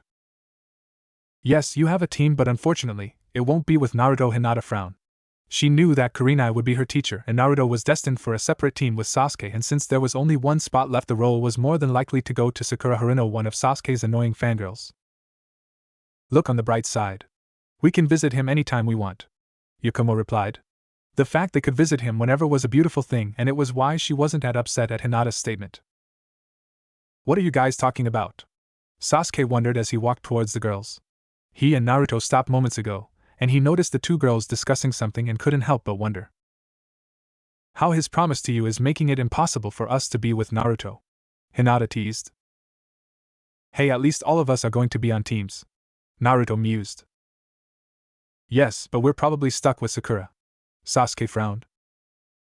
I would have thought after watching us be lovey-dovey all the time, you'd appreciate having a fangirl on your team. Yakumo smirked, emphasizing her point by walking over and kissing Naruto on the cheek. I guess, but Sakura can't do anything ninja-wise. She's smart, but in a fight she's relatively useless as she is now. Ino would have been the better choice. Sasuke frowned. Not at all. Ino's main jutsu doesn't work unless the opponent isn't moving, and if it misses, she's a corpse for a while. She's better with Shika and his shadow possession jutsu. Naruto reminded him. Good point, Sasuke groaned. Well, it doesn't matter now. You guys will be with Kakashi, who already knows most of your strengths, so he can focus on getting Sakura up to speed. Yakumo mused. True. I guess we could ask Kurenai to help Sakura get a few genjutsu under her belt on the side also. Naruto smiled. Getting help from others is one of our group's specialties. Hinata smiled. Their little group all had issues growing up, and none of them wouldn't have survived without the help of Naruto's teachers, who didn't mind helping since they were friends of Naruto. Hinata had major confidence issues, and talking with Yugao helped her get rid of them alone. Yakumo was nervous that she would be the one left out because for the longest time she wasn't in shinobi shape due to issues with her powers. After Naruto helped cure her issues, Kakashi and Genma helped her come up with a training program which got her in shape, and Yugao talked to her friend Enko in Tianai about getting an apprenticeship so she could keep up her training even if she didn't get into a team. Sasuke had nightmares for a few months after the massacre, and when Naruto noticed how much trouble it was giving him, he convinced Genma to let him stay over once a week and convinced the two former members of Team Ro to talk to him about the good parts of her brother, something they did without hesitation. It helped calm Sasuke's nerves, and it drove him to find out why his brother did what he did. Yeah, but that's enough reminiscing. I say we go inside and relax. Naruto smiled. In other words, Naruto wants to cuddle for a bit. Yakumo said with a smile that said she knew something Sasuke didn't know. Guilty as charged. One of the many benefits of having sane fangirls. Naruto shrugged. Rub it in, why don't you? Sasuke pouted and the group laughed. What they didn't realize was that Kakashi, Yugao, and Genma were watching. It's hard to believe that group is the strongest set of shinobi we've had since the Sannin, Kakashi said happily. Yes, but this is where it gets serious. Now that they're ninja, they'll have to learn about the real world. Yugao frowned. Yeah, but at least they get to be kids for a bit. We didn't have that luxury. Kakashi sighed. He could appreciate Naruto and his friends enjoying themselves, but they'd have to learn the harsh truth sooner or later. Genma turned towards Yugao with a curious expression. So did you talk to Kurenai about the two teams possibly hanging out together? Yes, I did. She agrees with it, and I think with Kiba out of the picture it'll be much easier. Shame the girls will have to control themselves. Yugao sighed. What do you mean by that? Kakashi wondered. A few weeks ago, Hinata found that copy of Ika you gave to Naruto and asked me for advice? Yugao said with a scowl. Did she now? Kakashi said nervously. She asked me what I should do, and I said talk to Naruto. I think she has because she's been a bit bolder recently. Yugao smiled. More than you realize. Genma smiled. What do you mean? Kakashi and Yugao said nervously. The last 3 days I noticed none of the girls used the guest room, and Naruto washed his sheets each night before he went out for training. Genma smiled. Do you think Yugao panicked? No, they're not having sex. I do suspect they're doing everything else though. Genma chuckled. Oh crap, Kakashi said nervously. If Kurenai found out he was in trouble. Don't worry, I made sure Hinata knew to come to me for any other advice on the subject. Phew, Kakashi smiled. Anyway, I need to make lunch since they're sure to be hungry. And I've got to get back to work. Yugao smiled before vanishing with a shunshin. I'm going to go train for a bit. Naruto and Sasuke are going to keep me on my toes. Kakashi smiled and the group went their separate ways. The kids were no longer kids, and now the real fun was about to begin. Uzumaki Compound. Morning arrived in the Uzumaki compound, and today was finally the day that teams were going to be announced for the graduating class. A smiling Naruto stretched for a moment before turning his head to the person currently sharing his bed. Wake up, Yakumo, it's time for us to go to our teams. Naruto whispered before kissing the Kurama heiress on the head. Do I have to, Naruto? I want to spend some more time with you in bed, Yakumo pouted as she groggily left the covers, revealing she was in a pair of long-sleeved pajamas that were a mix of red and pink, much like her typical outfit. A few weeks ago, Hinata decided to surprise Naruto by cleaning his room while he was spending some time with Tenten's team, and she found his Makeout Paradise book, which she promptly took. Naruto didn't discover as much until a few days later when she confronted him with Yakumo and Tenten by her side. All three girls apparently read the book and its explicit contents, and wanted to know if Naruto had desires like those of the men in the books. Naruto admitted he did, but he was okay with sticking to it since they were still kids. Tenten quickly reminded the group that once they became genin they were adults in the eyes of most kids, and the girls gave each other a quick look before coming to a decision. Ultimately, the girls decided that when all of them graduated from the academy officially, they could do some of the things in the book, and since Tenten had feelings for Naruto the longest, she could go first, with Hinata and Yakumo taking their turns next. They weren't going to have sex yet due to the fact that Hinata and Yakumo were heiresses, but everything else was on the table. In the few days since that began, Naruto had quickly become familiar with the female body and the many enjoyable things he could do with it. I know how you feel, Yakumo, but we're shinobi first, and getting our teams is the priority for now. Fine, but can I at least take care of that morning wood of yours first? I'm sure it must be painful. Yakumo smiled before pointing towards his crotch and the outline of his morning wood. Fine, Naruto gave in, knowing that he would need to deal with it anyway. Good boy, a smiling Yakumo said happily as she reached for his jumpsuit bottoms and pulled them away, revealing his shaft before quickly surrounding it with her lips just as she had the night before. Damn, you're good at this, Naruto grunted as he enjoyed the moment. He had to give the Kurama heiress credit for her skilled tongue, something he discovered the night before. Yakumo pulled away for a second as her lips popped slightly as she left his shaft. Let's just say that we've been waiting for the chance to do this stuff to you for a long time, Naruto, Yakumo replied before resuming her work. Naruto couldn't help but get harder, as he was reminded of Hinata and Tenten each showing off impressive oral skills during their time together, among other things. Alright, Naruto smiled happily before putting his hands on her head, giving her a small push so he could properly enjoy it. I've got to give it my all, Yakumo thought to herself as she enjoyed the moment with Naruto. Tenten had the advantage of being his childhood friend, and Hinata had other assets that made it easier for her, so Yakumo had to rely on something unconventional to get Naruto to focus on her. As she played with Naruto's shaft, she couldn't help but remind herself that tomorrow would be Tenten's turn again, and she would have to wait 3 days at least for more Naruto time. For now, she would enjoy the moment. Barely a minute later, and she got her reward. Yakumo, I'm going to come, Naruto cried out happily. Yakumo simply increased her pace, knowing that her time was running out, and within moments she felt the familiar pulse of Naruto's release and the rush of semen that accompanied it. As she pulled away, she made sure Naruto watched her swallow his semen before giving him a big smile.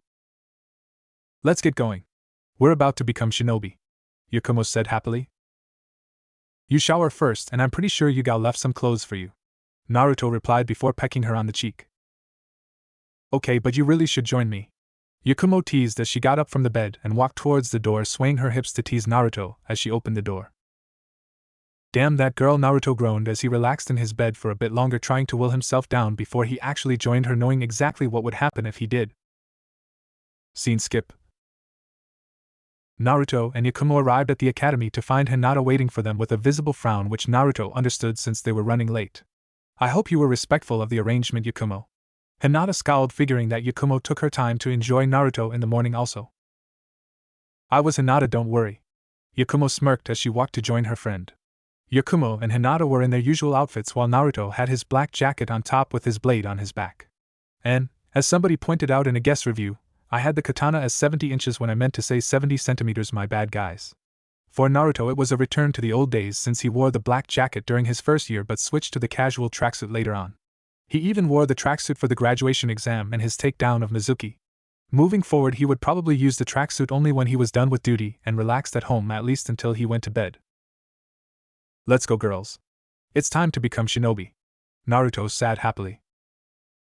Right, Yakumo and Hinata replied, and the trio walked into the classroom to find they were the last to arrive.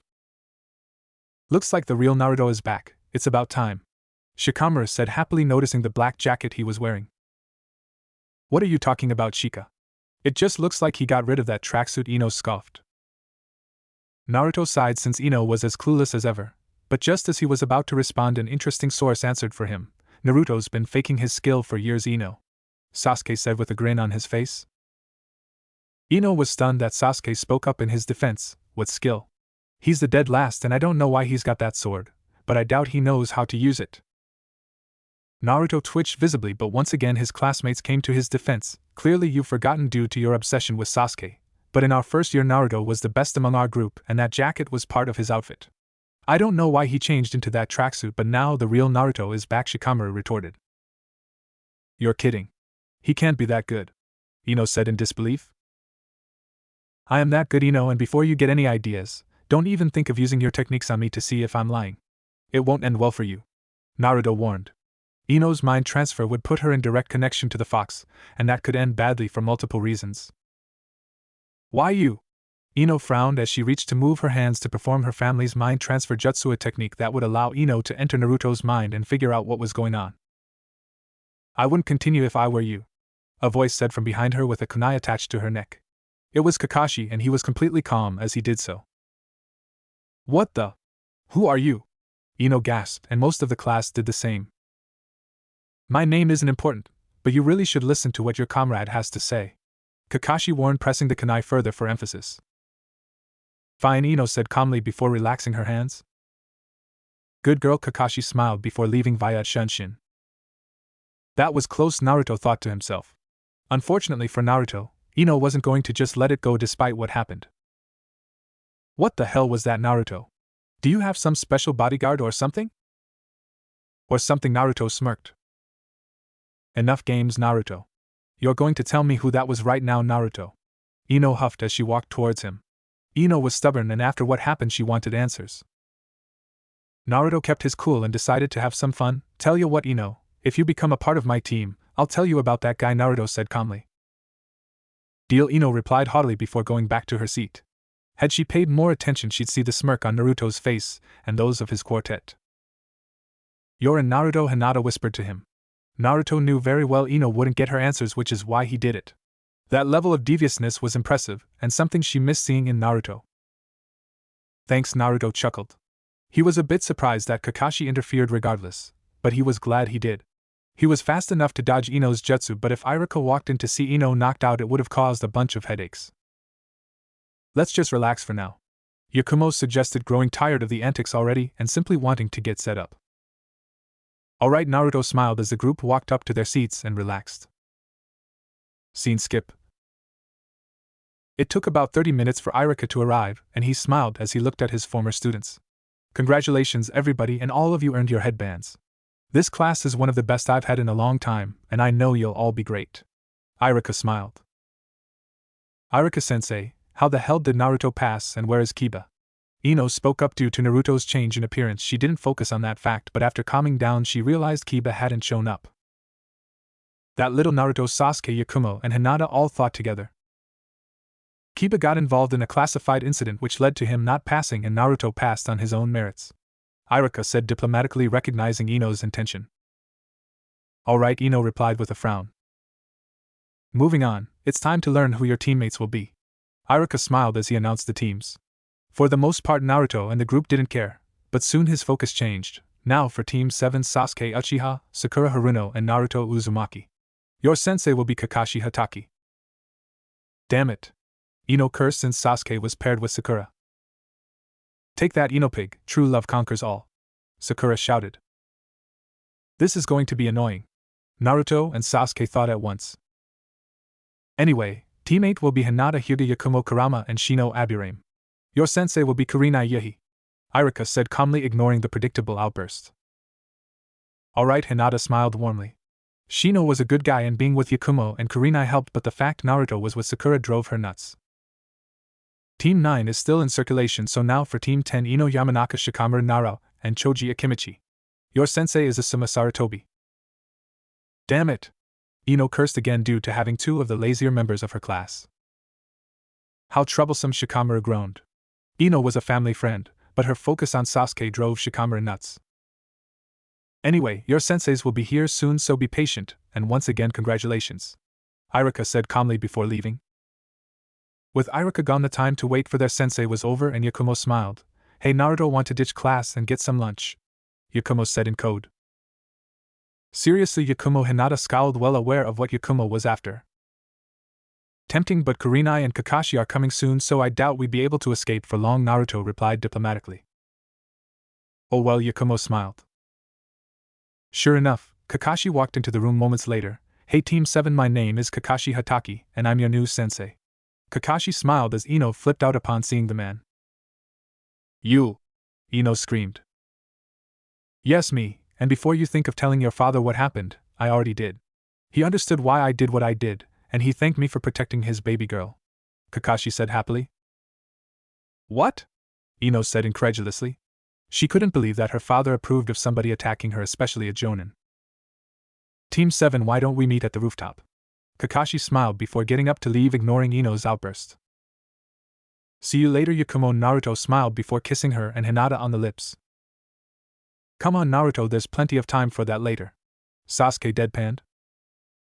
Fine, Naruto deadpanned before grabbing Sasuke and using a shunshin to leave, instantly to the disbelief of Sakura and Ino. Once they were on the roof, Sasuke decided to get some answers to the latest incident. So Naruto, care to explain why Ino couldn't use her family's secret techniques on you? No, because there are certain things I'm simply not going to tell you despite our friendship and before you say anything.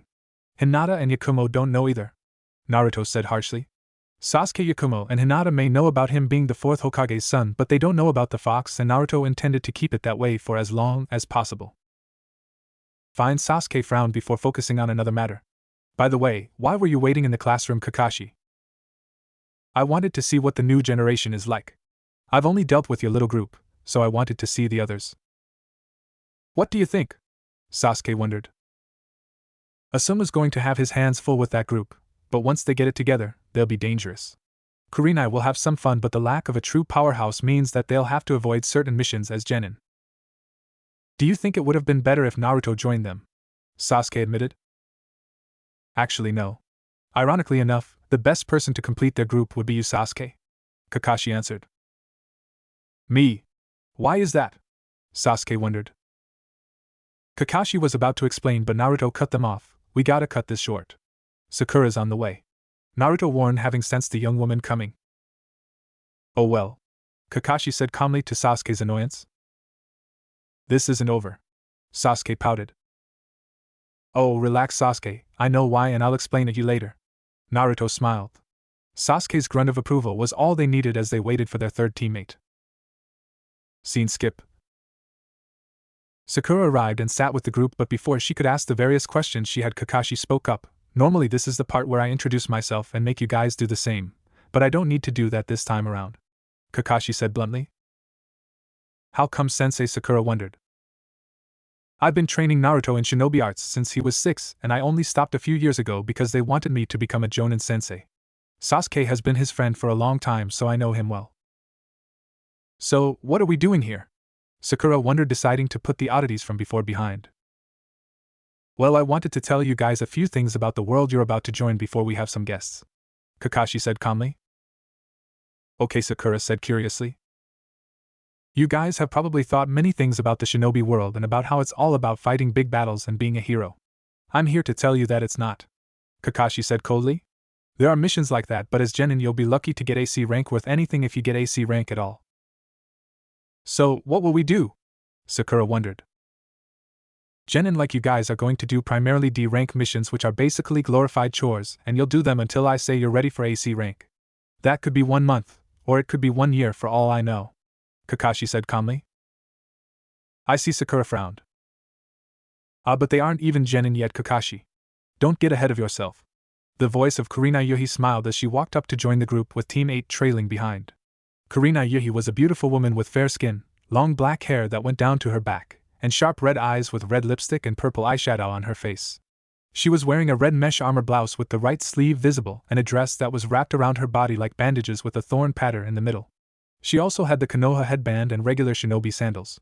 Behind her was her team, with Hinata and Yakumo walking behind them, along with Shino Aburame, a young man with busy brown hair and sunglasses over his eyes. He wore a sea green jacket with a high, upturned collar. Naruto liked Shino because of his bugs, and he would be a good addition to their team.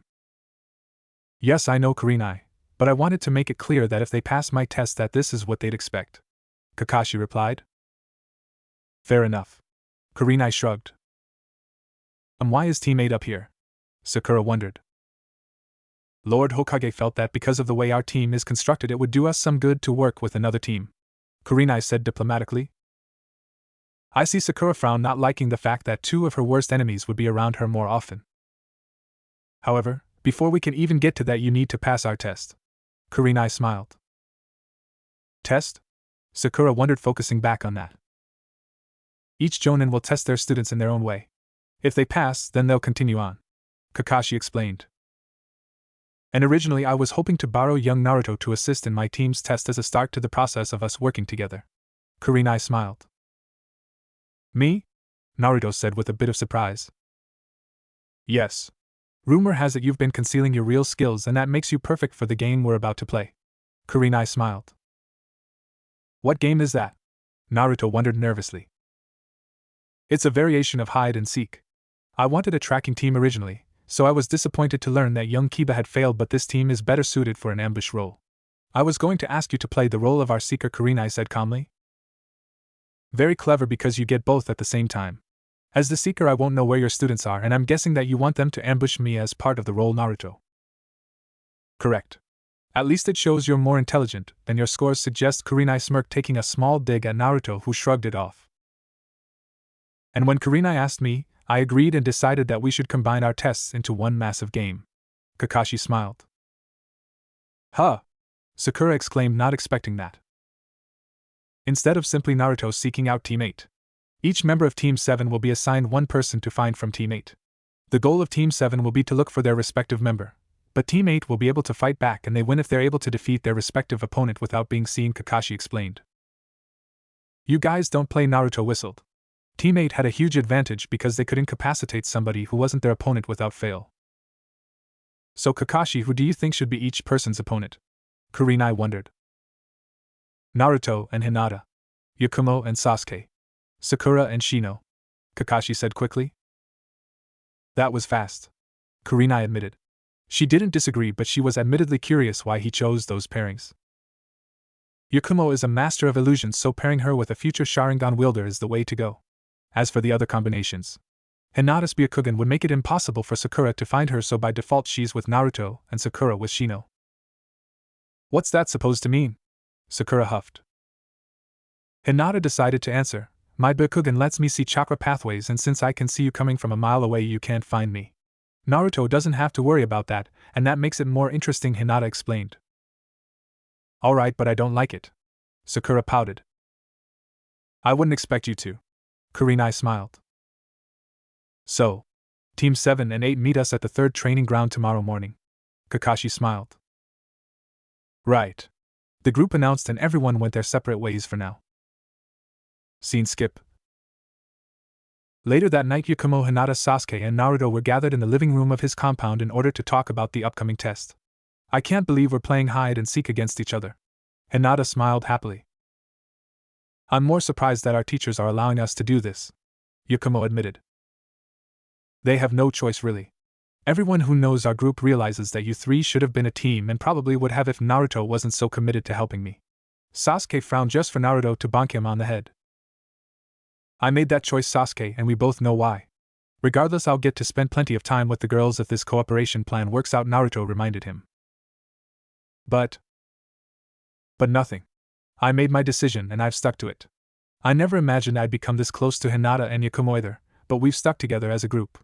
As for tomorrow, hold nothing back, either of you, Naruto said coldly. Are you sure, Naruto? Thanks to you, my illusions are powerful, Yakumo said with a glint in her eyes. Compared to Itachi, they're nothing, Yakumo.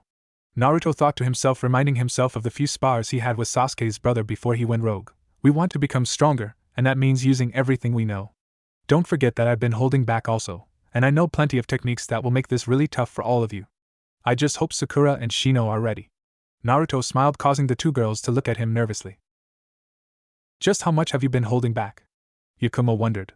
Naruto helped her with Genjutsu, but outside of that she didn't know much about his skills. Sasuke and Tenten might know some stuff due to sparring with him, but she was clueless. You'll see, Naruto smiled. The only people who knew about his Kenjutsu skills were Tenten and Yugao, and he never used his various jutsu during his spars with Sasuke. The girls had no idea what a monster Naruto really was, and they'd find out tomorrow. Scene skip. The next day, the quartet waited for their final teammates and sensei to arrive. Naruto was dressed in his black jacket and stood next to Sasuke while Hinata and Yakumo stood together a few feet away to give the boys their space. "Hey Naruto, mind if I ask you something?" Sasuke said calmly. "What's that?" Naruto wondered. "The other day Kakashi said that I'd be the perfect addition to team with Yakumo and Hinata instead of you. Why did you say that?" Sasuke wondered. "Because you'd be able to perfectly balance out Hinata and Yakumo and deal with their weaknesses better than I can once you had your Sharingan." "Explain." "Hinata needs to get close to do her damage, but somebody whose long range will give her major problems. With your Sharingan you can help track those people and provide covering attacks to allow Hinata to get in close range. Yakumo has her illusions, but if those fail, she's not much better off than Sakura.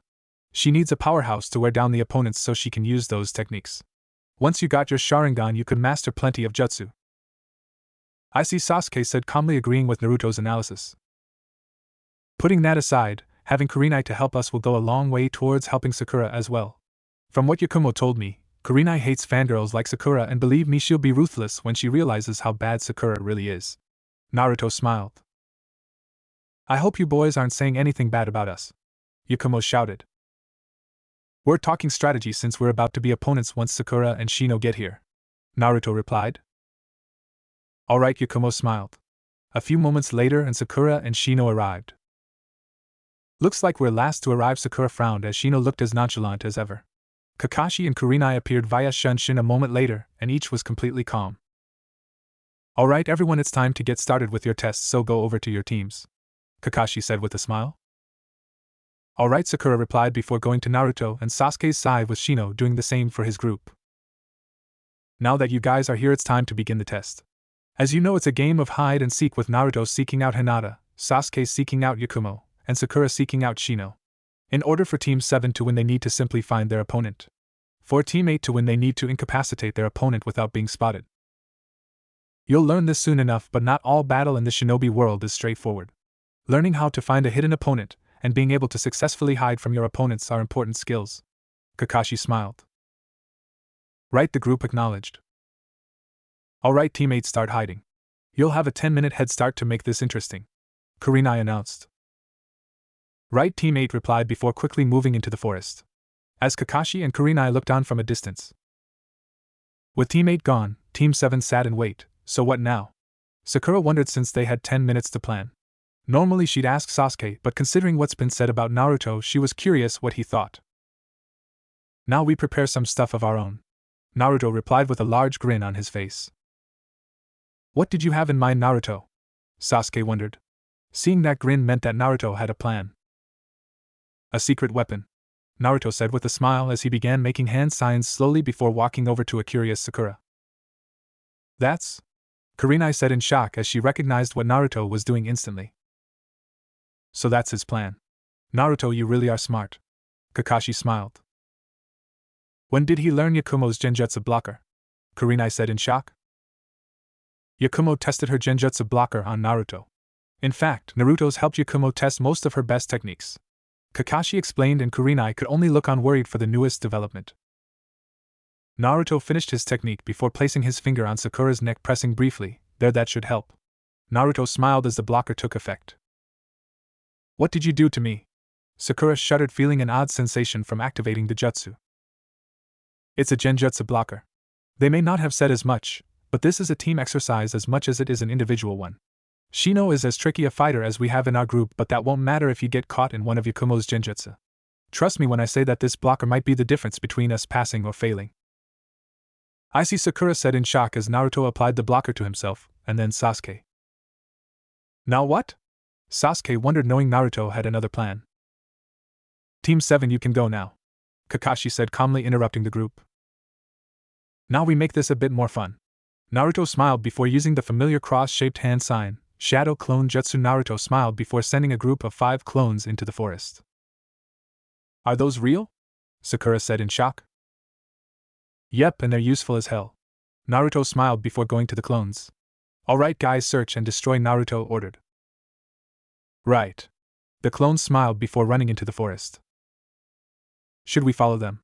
Sakura wondered. "No. Give it a bit, and they'll find our opponents, and once they do, they'll dispel. I'll know and then tell you guys where to go." Naruto smiled. Nice. Sasuke smiled as Sakura stood in disbelief. Between the Genjutsu blocker and the clones, the test was practically over already. This was unreal. The group stood in wait for around flinched minutes until Naruto flinched from his clones dispelling. Found them.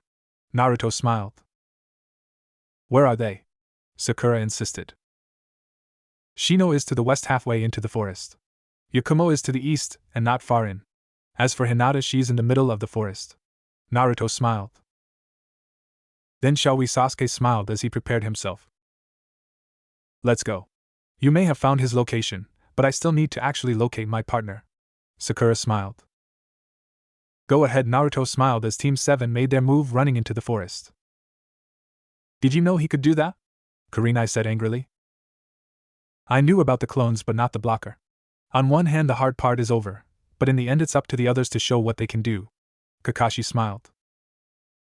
Whatever, Kurenai huffed. The first part of the test was ruined, but in a backwards way the real test was about to begin. Sakura and Shino. As she arrived in the forest, Sakura frowned because she knew this was going to be tough. This sucks. Sakura frowned. She was so focused on Sasuke that she never paid much attention to her classmates. Now she had to hunt down Shino while knowing absolutely nothing about him. She continued her hunt for the Aburame but found nothing, but unfortunately for her, Shino was already in position to end things. I was hoping for a little bit more considering you were the smartest in the class. However, I'm not impressed. Shino spoke from the hidden brush. Where are you? Sakura shouted, trying to find him. Why would I tell you that, Sakura? This is hide and seek.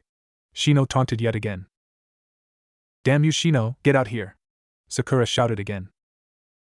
If you want me, that's fine, but perhaps I'll introduce you to a friend of mine first. Shino shouted. If you mean one of Yakumo's genjutsu, they won't work. Naruto used a genjutsu blocker on me and that'll make sure I'm safe. Sakura said smugly. That's fine. I don't need genjutsu to defeat you. The friends I'm talking about are a bit different. Shino taunted again. What are you? Sakura started to say until she found herself surrounded by black bugs. What the hell are those? These are Kakeichu. They are the bugs that form the basis for my family's techniques. They just wanted to say hi. Shino smiled as the bugs swarmed Sakura. No!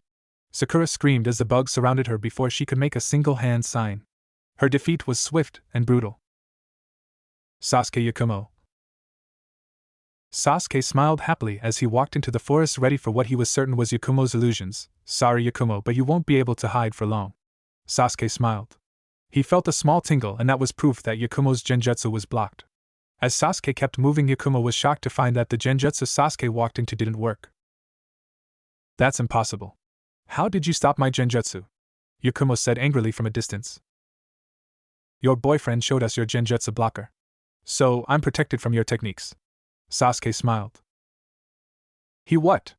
Yakumo screamed angrily, but she didn't realize that exposed her location. Sasuke smiled because he found her. That's right, and it's time for the hunter to become the hunted. Sasuke flashed some hand signs. Fire style, Phoenix Flower Jutsu. Sasuke smirked before firing a set of fireballs towards where her voice came from. He couldn't tell if they hit the mark, but he knew Yakumo was finished regardless. She wasn't nearly skilled enough to hide from him. Damn him. Why did he have to do that? Yakumo frowned as she walked out, realizing the hopelessness of her situation. Isn't it obvious? This exercise wasn't meant to test stealth at all. Sasuke chuckled. Huh. The goal was to expose all of our weaknesses. Our? Yakumo said in confusion. That's right. In your case, genjutsu are mostly support moves, and when they fail you have virtually no offense without them. Hinata has offense, but doing so without being in front of somebody is difficult if not impossible. Sakura is just weak and she's going to suffer greatly for it. Naruto is a monster, but seeing how he does against somebody who can disable his chakra the way Hinata does is a good test. They paired us because they want me to get used to all types of fighters, and as for Shino, I think he just got the short end of the stick because Sakura is our teammate. Sasuke explained. Yakumo could appreciate the explanation, but something occurred to her. Hold on. Naruto already found Hinata the same way he found us. What's the point of him going to her? Probably for them to have a proper spar. Don't forget that he's never fought against Hinata. Sasuke smiled.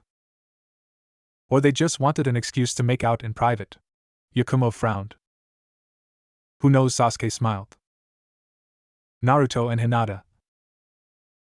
Naruto made his way in the middle of the forest into a large clearing where Hinata was waiting for him. You're really unfair, Naruto. Using a genjutsu blocker and shadow clones to find us. It would have been so much easier for us otherwise. Hinata pouted. Naruto chuckled at Hinata's pout, but it was the right way to go. It's my job as a shinobi to support my team. Yakumo might be pissed at me later, but oh well. Since we have some time, how about a spar to test each other's skills? Naruto smiled. Are you going to use your blade or no? Hinata wondered curiously. Nope. It would be unfair that way. I'll just use a few jutsu and call it a day. Naruto smiled. Hinata frowned since Naruto was being far too nonchalant. You're underestimating me, Naruto, but you'll soon realize that's a mistake. Hinata pouted as she got into her stance. Let's go, Hinata. Naruto smiled before making his familiar cross-shaped hand sign. Shadow Clone Jutsu. As 5 Naruto clones appeared, Hinata knew this was about to get good. Byakugan, Hinata shouted as her family's dojutsu appeared. Get her, guys. Naruto smiled as his clones charged.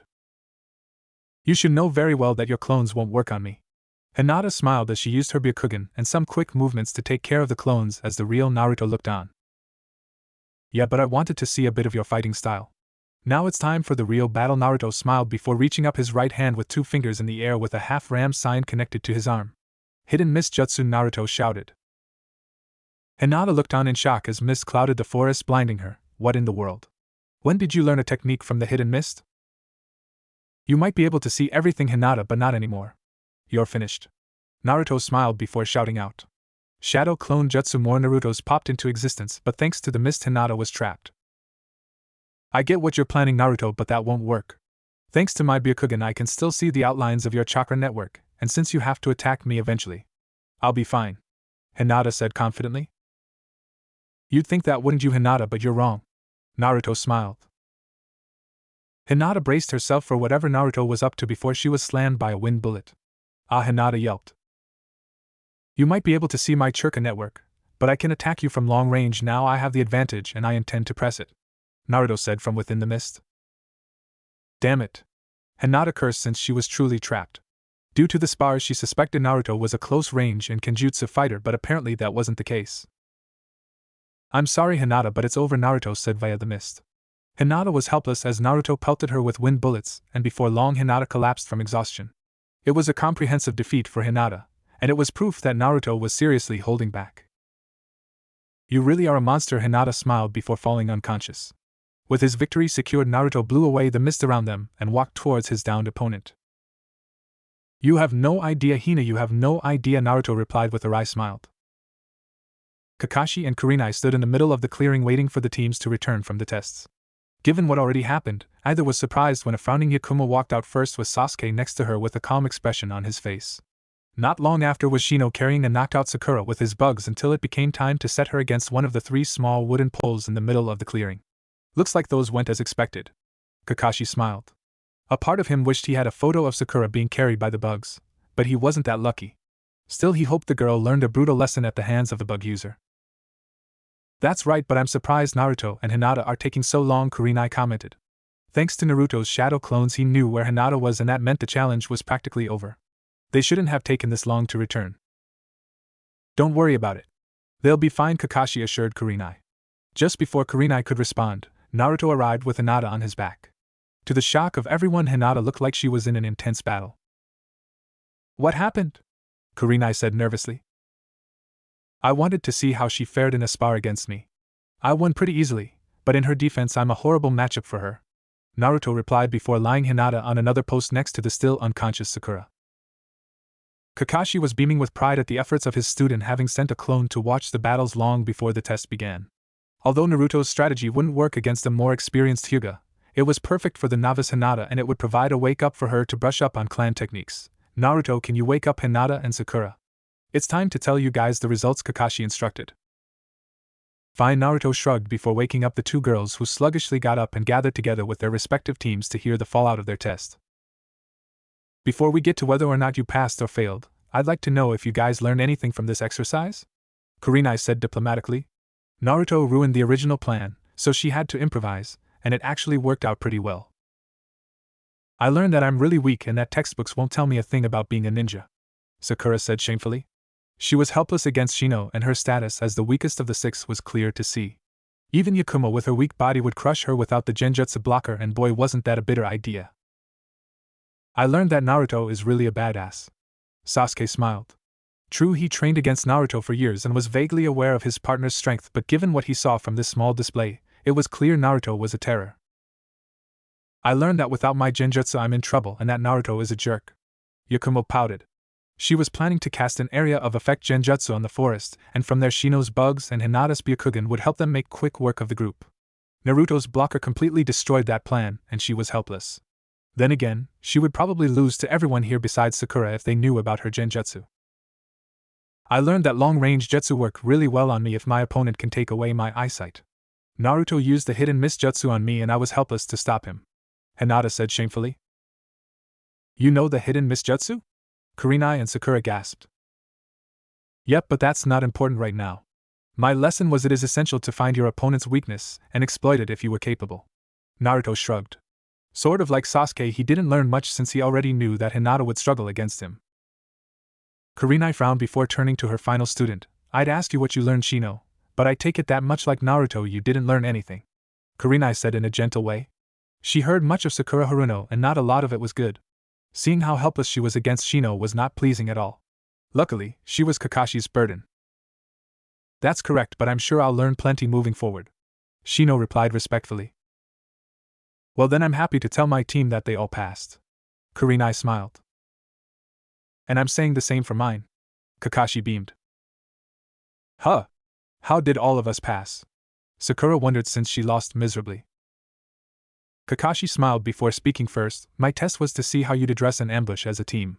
Hinata's Byakugan, Yakumo's genjutsu, and Shino's bugs are perfectly suited to ambush tactics, and understanding how to manage ambushes is a crucial fact of the ninja world. Negating the genjutsu by using the genjutsu blocker disabled the first threat, and Naruto's shadow clones to find each person's opponent was an impressive idea. Wouldn't that mean only Naruto passed? Sakura suggested. Yes and no. On one hand, Naruto was brilliant, and he passed with flying colors. As for you and Sasuke, you could have easily ignored him and gone in blind. The fact you were willing to listen to him is an important part of teamwork. After all, I'm well aware of your relationship with Naruto during the academy. Kakashi smiled. I see. Sakura frowned. Kurenai was next since her team deserved an explanation also. My original test was to see how you'd execute the ambush. Would you reveal yourself to somebody that wasn't your target since your goal was to only incapacitate your particular opponent? Or would you wait around for your opponent to ignore the others? Sadly, Naruto's shadow clones ruined that. Sorry, Naruto said sheepishly with a hand on his head. It's alright because I was pleased to see my students being honest about what they learned. One of the most important things for young ninja to realize is that the jump from the academy to genin is a vast one. Kurenai admitted. As Kurenai said, this is just the beginning of your journey as shinobi. Learning to work together as a team is vital, but perhaps just as vital is understanding your strengths and weaknesses.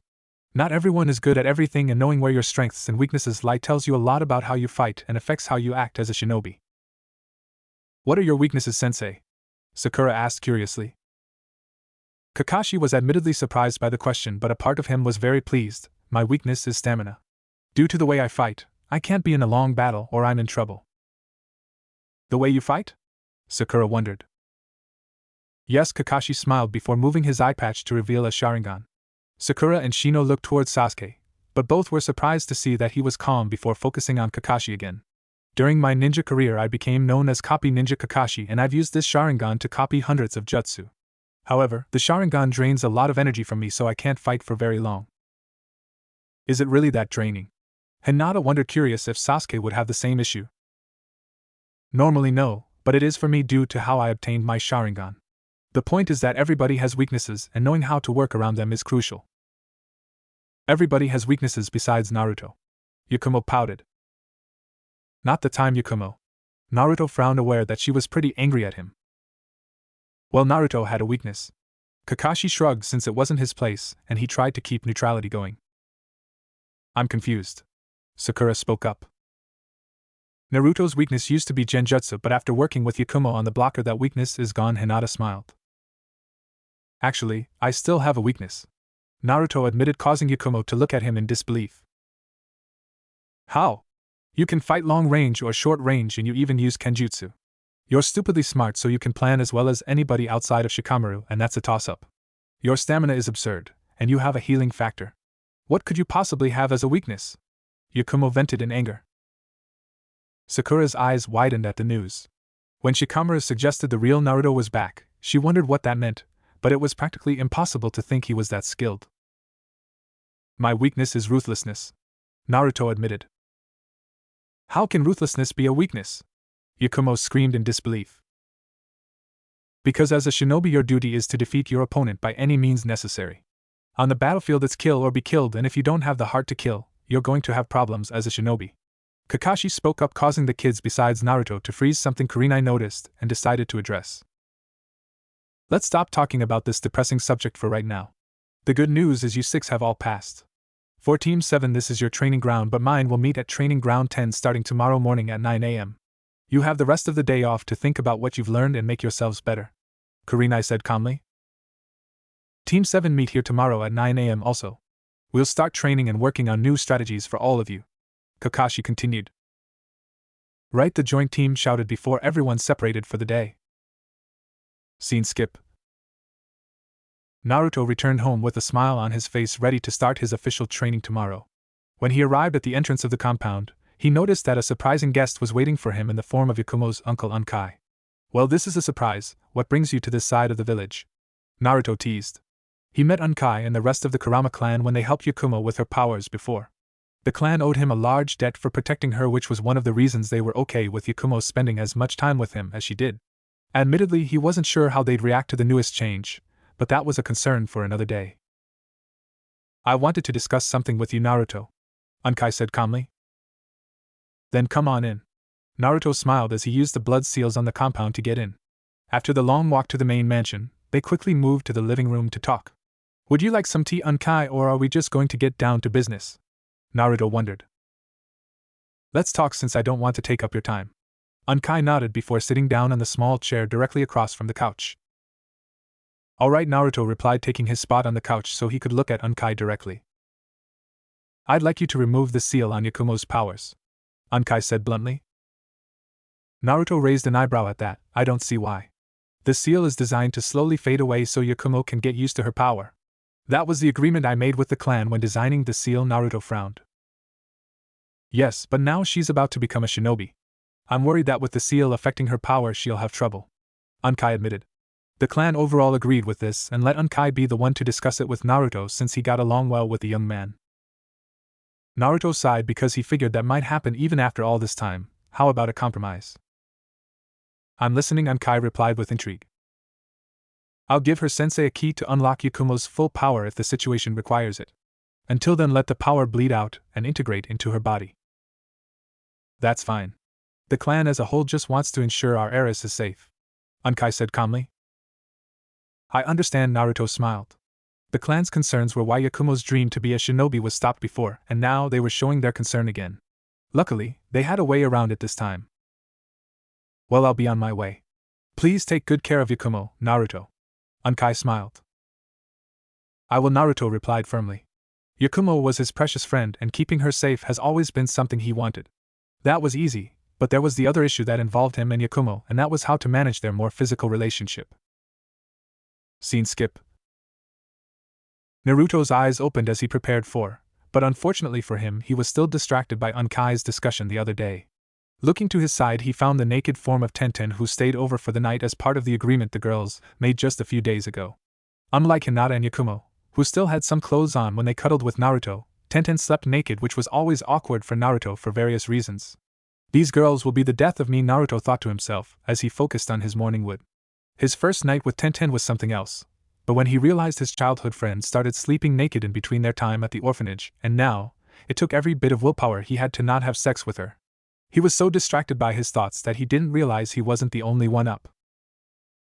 Morning, Naruto. Tenten smiled as the covers vanished, revealing her naked form completely. Her tan skin and dark were truly a sight to behold, and little Naruto wasn't complaining. Morning, Tenten, Naruto replied before leaning in to kiss her on the lips. They kissed for a short time before he pulled away with a trail of saliva going with him.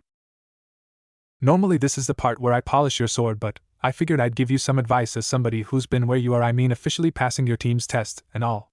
Tenten smiled.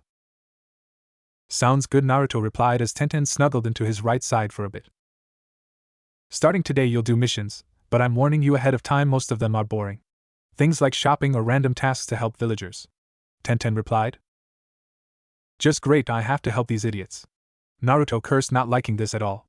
A year ago, he was forced to do the shopping since Genma was on a mission and he forgot to restock before he left. When it came time to pay for his groceries, he realized that he was being charged double, and in some cases triple what others were charged for the same goods. Since then, the only places he would go to spend money were the shop that Tenten's adopted father owned and Ichiraku's, along with giving him a massive dislike for most of the village. Tenten sighed because she knew why he didn't like the villagers since he vented about it for a week. You have no choice, Naruto. If a decently trained Chunin wanted to, he could slaughter every civilian in the village with ease. The missions are to help remind the villagers that the shinobi are on your side.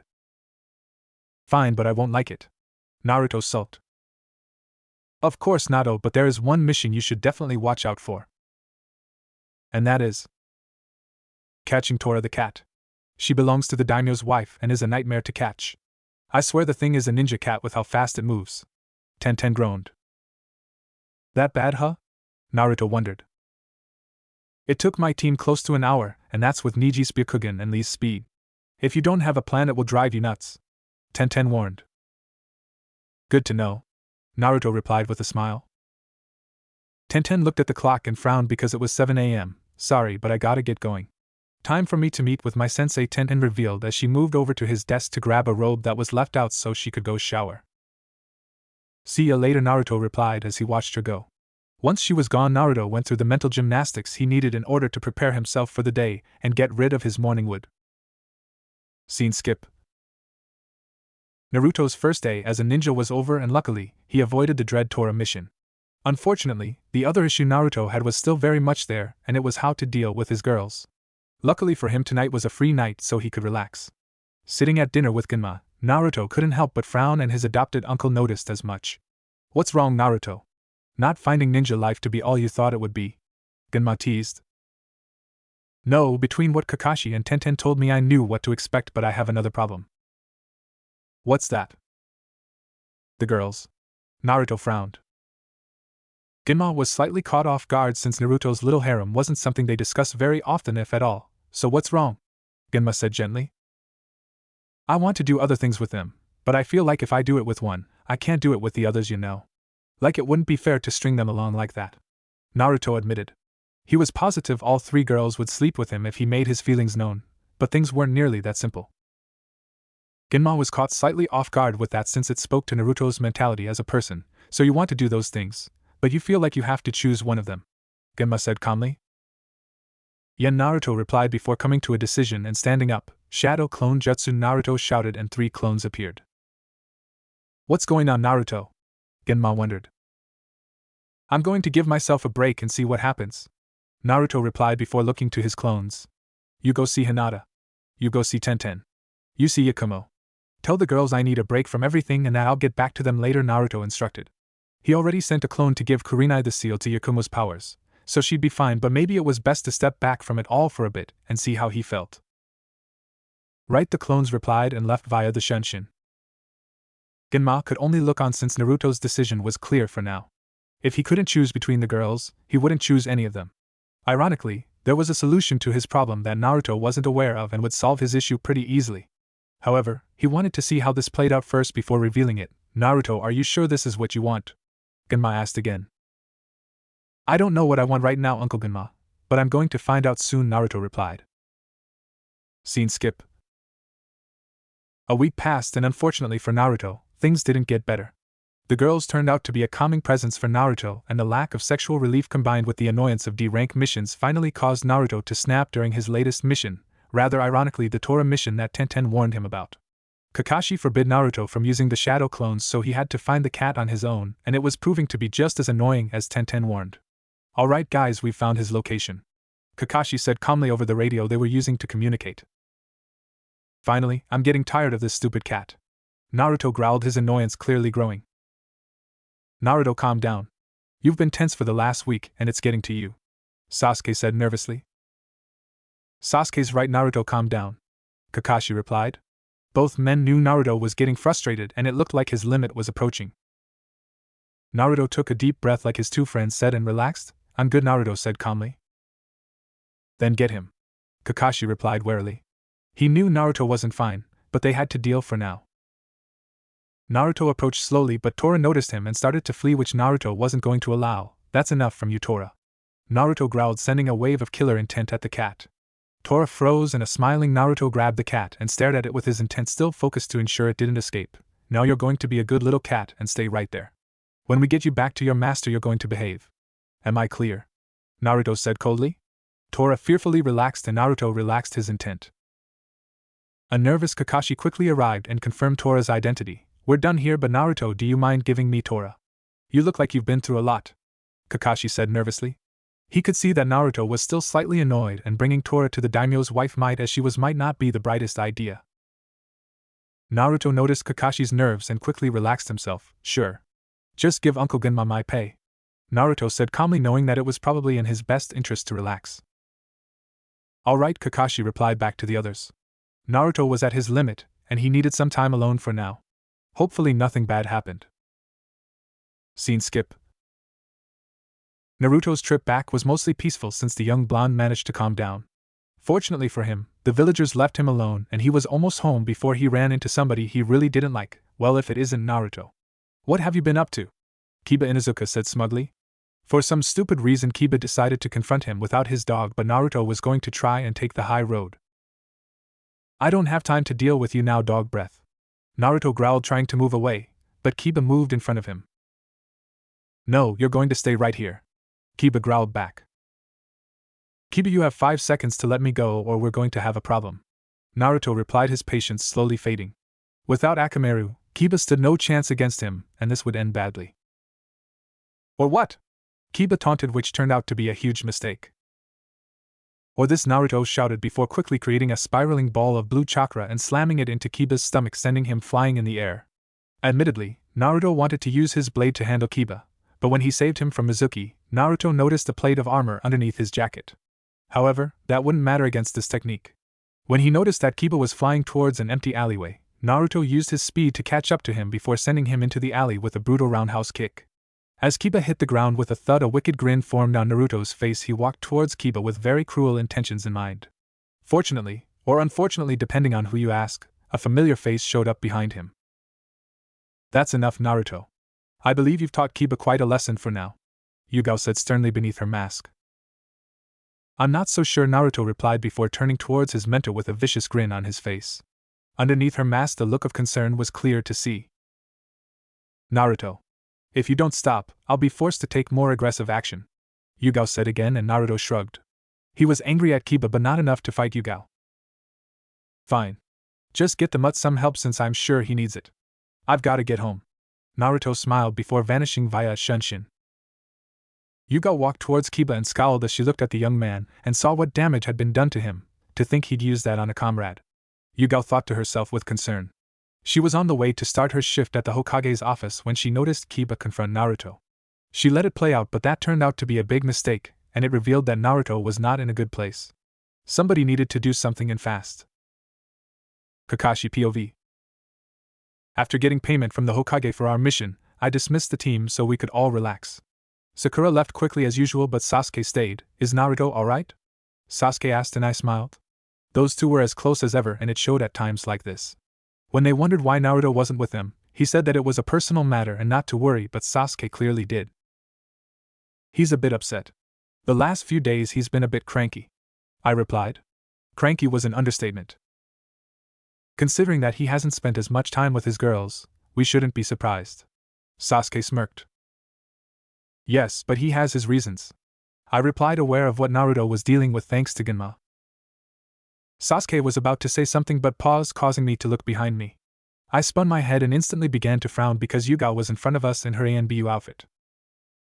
"There's been an incident I think you should know about," Yugao said from underneath her mask. "What kind of incident?" I said with a raised eyebrow. "How about an angry Naruto using that jutsu on Kiba Inuzuka in the middle of the street?" Yugao replied, and my frown got worse. "Is he okay?" I said nervously, referring to Kiba. That jutsu was one of the 4th Hokage's most powerful tools outside of the Hiraishin. If Naruto used it on somebody, that person would be lucky to have minor bruises. The fact it was Kiba made it worse due to his clan status. Hopefully things hadn't already devolved to the point of no return. He's fine. He had some armor underneath his jacket, or it could have been much worse. Right now, he only has some small scarring on his stomach. I breathed a sigh of relief, but that was still bad. I'm assuming somebody else is telling Lord Hokage. Yes. I don't care how angry he is, using that jutsu on a comrade is hard to dismiss. Agreed, I replied before turning to Sasuke. Go home. We'll discuss Naruto more later, I said calmly. Right now, we had to pull Naruto out of another fire, and this one wouldn't be simple. Right, Sasuke said, nervously aware that something very bad happened. Today was only going to get worse, and I knew it. An hour later, I was in front of the Hokage with Yugao and Genma along with Kiba's mother Tsuminazuka. Admittedly, I was shocked that Tsum was so forgiving, but when she revealed that Kiba's been under house arrest since the incident with Mizuki and that he snuck out on his own, she was okay with what happened.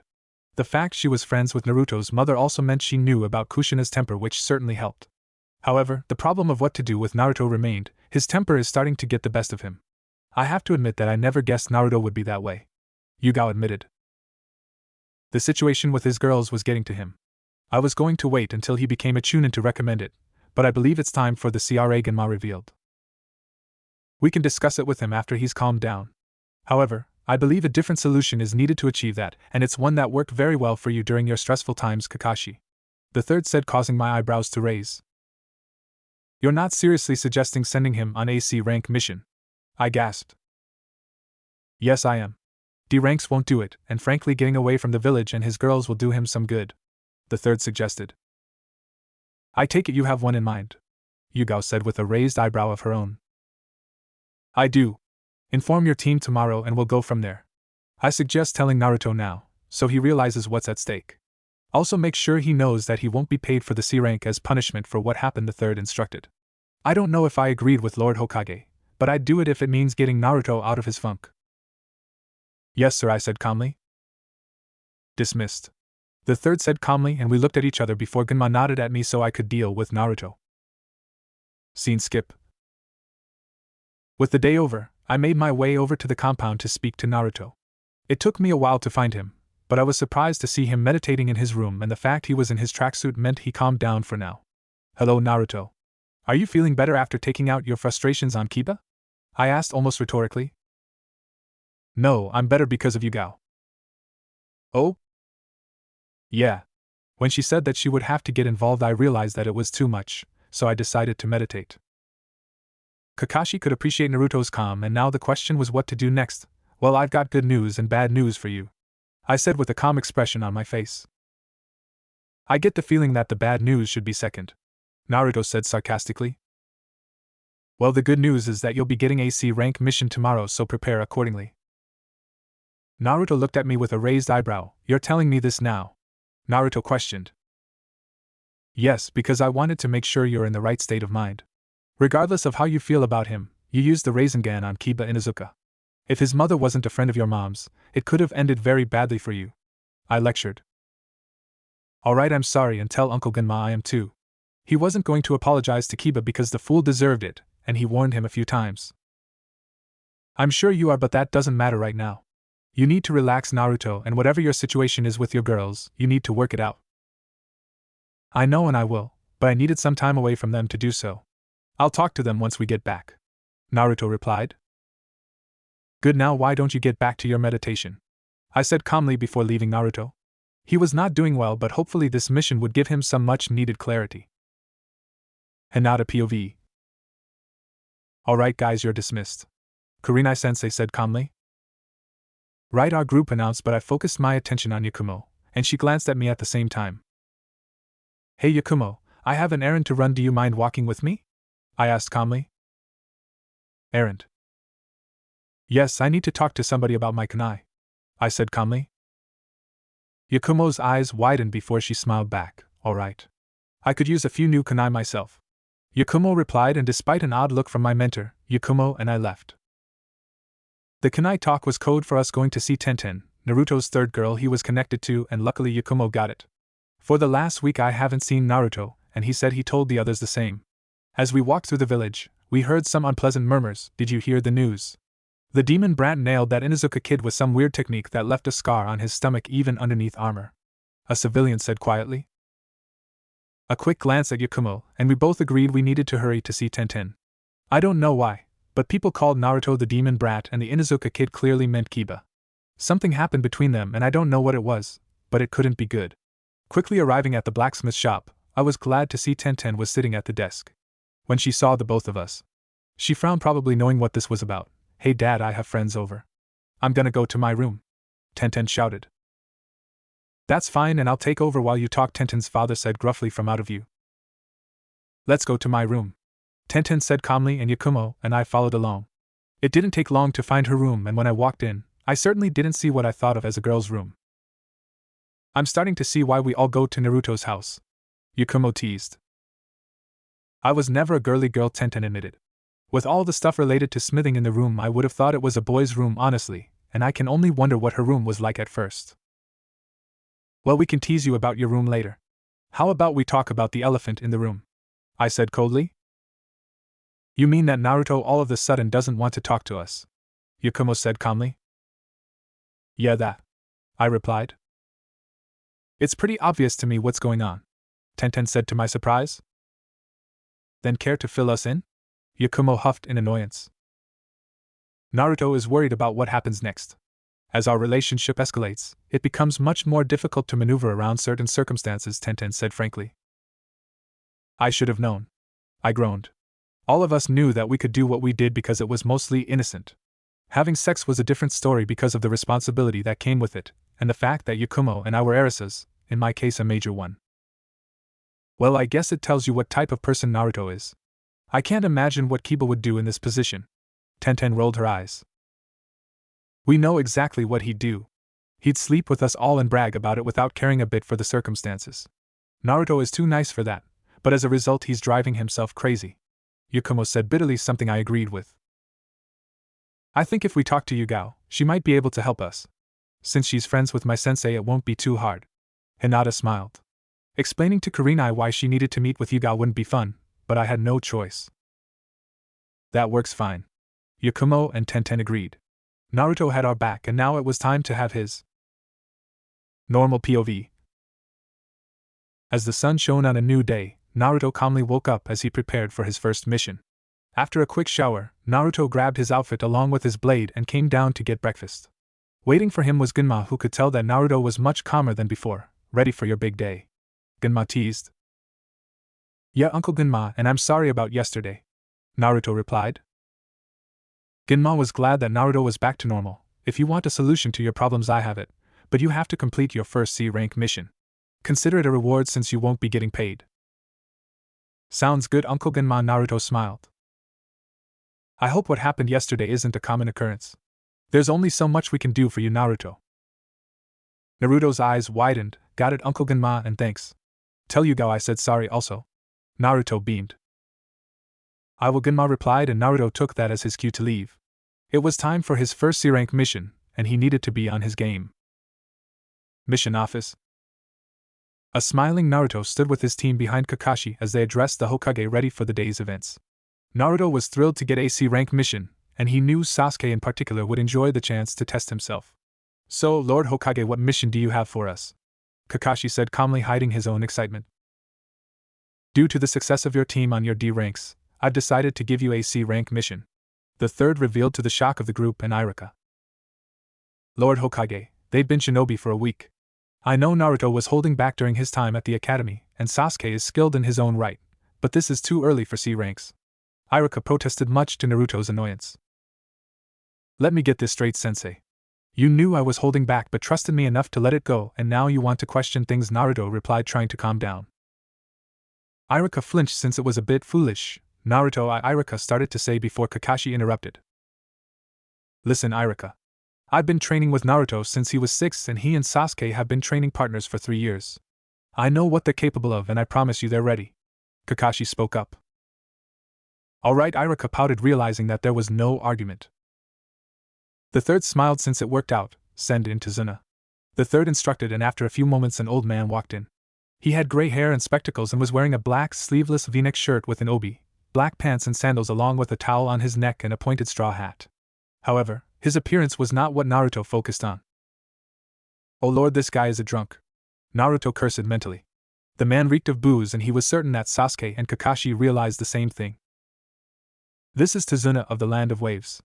Your mission is to escort him home and protect him from bandits and the like, the third said calmly. This is the team protecting me. They don't look like much. Tazuna scoffed. Keep telling yourself that, you old drunk. Naruto retorted, finding the man's lack of faith to be just as irritating as Irika's. That's enough, Naruto, Kakashi scolded before focusing on the others. Team 7, meet me at the East Gate in an hour. Be ready for a long mission, Kakashi ordered. Right. The group shouted. Scene skip. Naruto made his way towards the gate, and he was ready to go. I can't explain it, but something stinks about this mission, Naruto thought to himself. I assume you're not talking about the old man's constant booze smell, the fox said mentally. Yeah. If I remember correctly, the Land of Waves is a simple fishing village. There's no reason this old guy should need ninja for anything, Naruto replied. From the moment the third explained the mission, Naruto had a bad feeling in the back of his head and decided to bring his blade along for extra oomph. Wait, Naruto! A voice shouted to his surprise. As he turned around, he saw Hinata, Yakumo, and Tenten running towards him. What's up, girls? Naruto wondered, admittedly confused as to why they were here. We heard from Yugao that you were headed on AC rank, and we wanted to see you before you left, Hinata said with still haggard breath. From the looks of it, the girls were the same, but Hinata was the first to speak. Naruto could appreciate this, but now wasn't the time. As much as I'd love to talk, I really need to go, Naruto said reluctantly. As he turned to walk away, he was surprised when Tenten dashed in front of him, blocking his path. Naruto, you're not getting away that easily, Tenten said sternly. Tenten, Naruto scowled before he felt Hinata wrap her arms around his back and hold him tightly. Naruto, please just wait for a minute. C-rank missions are dangerous, and I don't want our last memory of you to be you saying you need a break, Hinata said as tears flowed from her eyes. She's right, you know, Tenten continued before walking up and hugging him from the front. I have a feeling I know what's bothering you, but right now that doesn't matter. We just want to show the guy we care about some affection before his first big mission, Tenten said warmly. Unfair, there's no room for me, Yakumo pouted. They really care, huh? Naruto thought to himself. Seeing as how he was occupied with the others, Naruto gave Tenten and Hinata a nudge so they could move away, which they did, before he spun towards Yakumo with open arms. Yakumo used the chance to run into his arms and nuzzle against his chest before Naruto used his right hand to pull her chin up. Is that better? Naruto said warmly. Yes, Yakumo replied before leaning up in order to kiss Naruto, who gladly reciprocated. They kissed for about a minute before Yakumo pulled away. My turn, Hinata said happily before quickly taking Yakumo's place, and like the Kurama heiress clashed tongues with Naruto for a minute. Saving the best for last, huh? Tenten smirked. Just get over here, Tenten, Naruto retorted before spinning back around so Tenten could get her moment, which she did before pulling away. When you get back from this mission, and you'd better get back, we're going to figure this all out, Tenten said firmly before poking his chest and moving next to Yakumo and Hinata. Got it, Naruto replied before making his way to the gate with his three girls watching him go. It didn't take long to find his team, and it was time for the mission to start.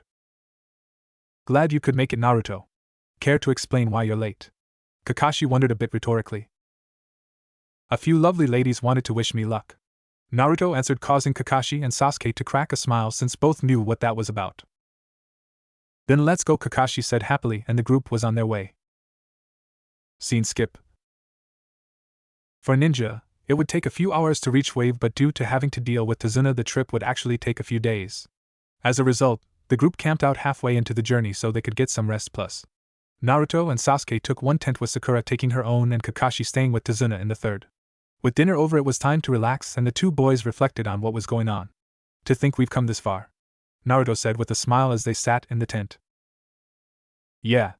Shame we're only getting this because of your hissy fit the other day, Sasuke smirked. How'd you know about that? Naruto twitched since he thought that was a secret.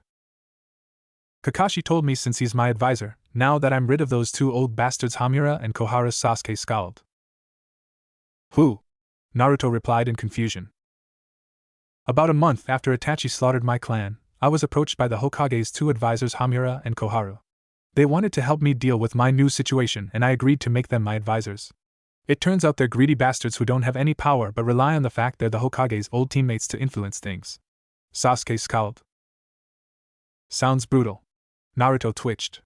Genma had acted as his advisor for a long time so he didn't have to deal with that stuff. Yeah, they tried to steal most of my fortune before Kakashi found out and put a stop to it. Now he's my advisor and sensei, which suits me fine. That's rough, but at least you're on the right track. For now, I just want to focus on this weird mission. So you think it's odd too? Sasuke questioned. Oh yeah? The old drunk is hiding something. I agree. Well, let's just stay focused and look out for anything odd. Will do. But now you should get some rest since Kakashi should be coming to get me for my watch pretty soon. Naruto replied. Actually, it's already time for your part of the watch, but I couldn't help but listen to your conversation, Kakashi said from outside. Which part? Naruto wondered curiously. Everything, and I also agree something's odd about this mission. Be ready tomorrow, guys, because I get the feeling his stench is going to be the least of our problems soon, Kakashi warned. Oh well. For now, you guys relax, and I'll watch over things, Naruto said calmly as he got out to do his watch, leaving Kakashi and Sasuke to rest. Naruto found a small clearing where he could sense everything around him and gaze at the moon. So Kit, what do you think the old man's hiding? The fox wondered. I don't know, but we'll find out tomorrow. Naruto groaned as he continued his watch. A part of him wanted to scout ahead, but he decided against it for now. Scene skip. The next morning the group was up and ready, and Naruto, Sasuke, and Kakashi knew they needed to be ready for anything. Naruto and Sasuke walked in front so they could talk without the old drunk hearing them. Did you scout ahead? Sasuke wondered.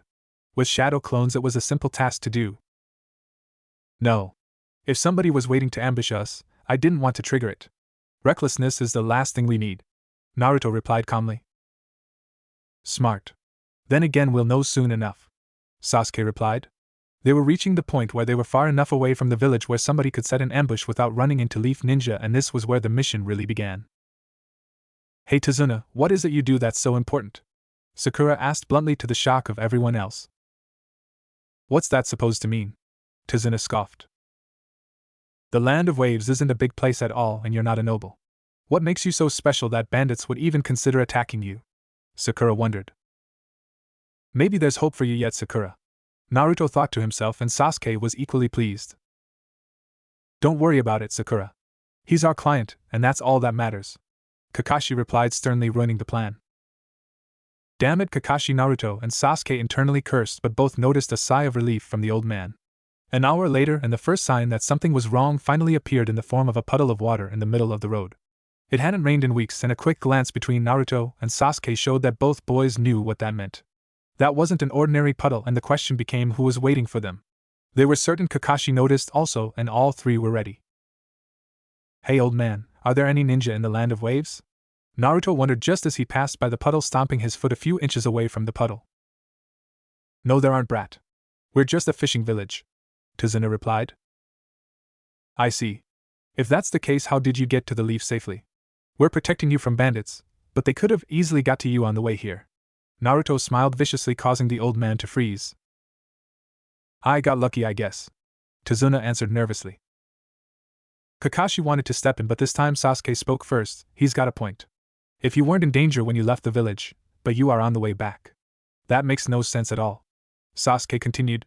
The old man was sweating bullets now, and they trapped him. Sakura's eyes widened due to her teammates' discussion, and she couldn't help but speak up. Oh, come on, guys.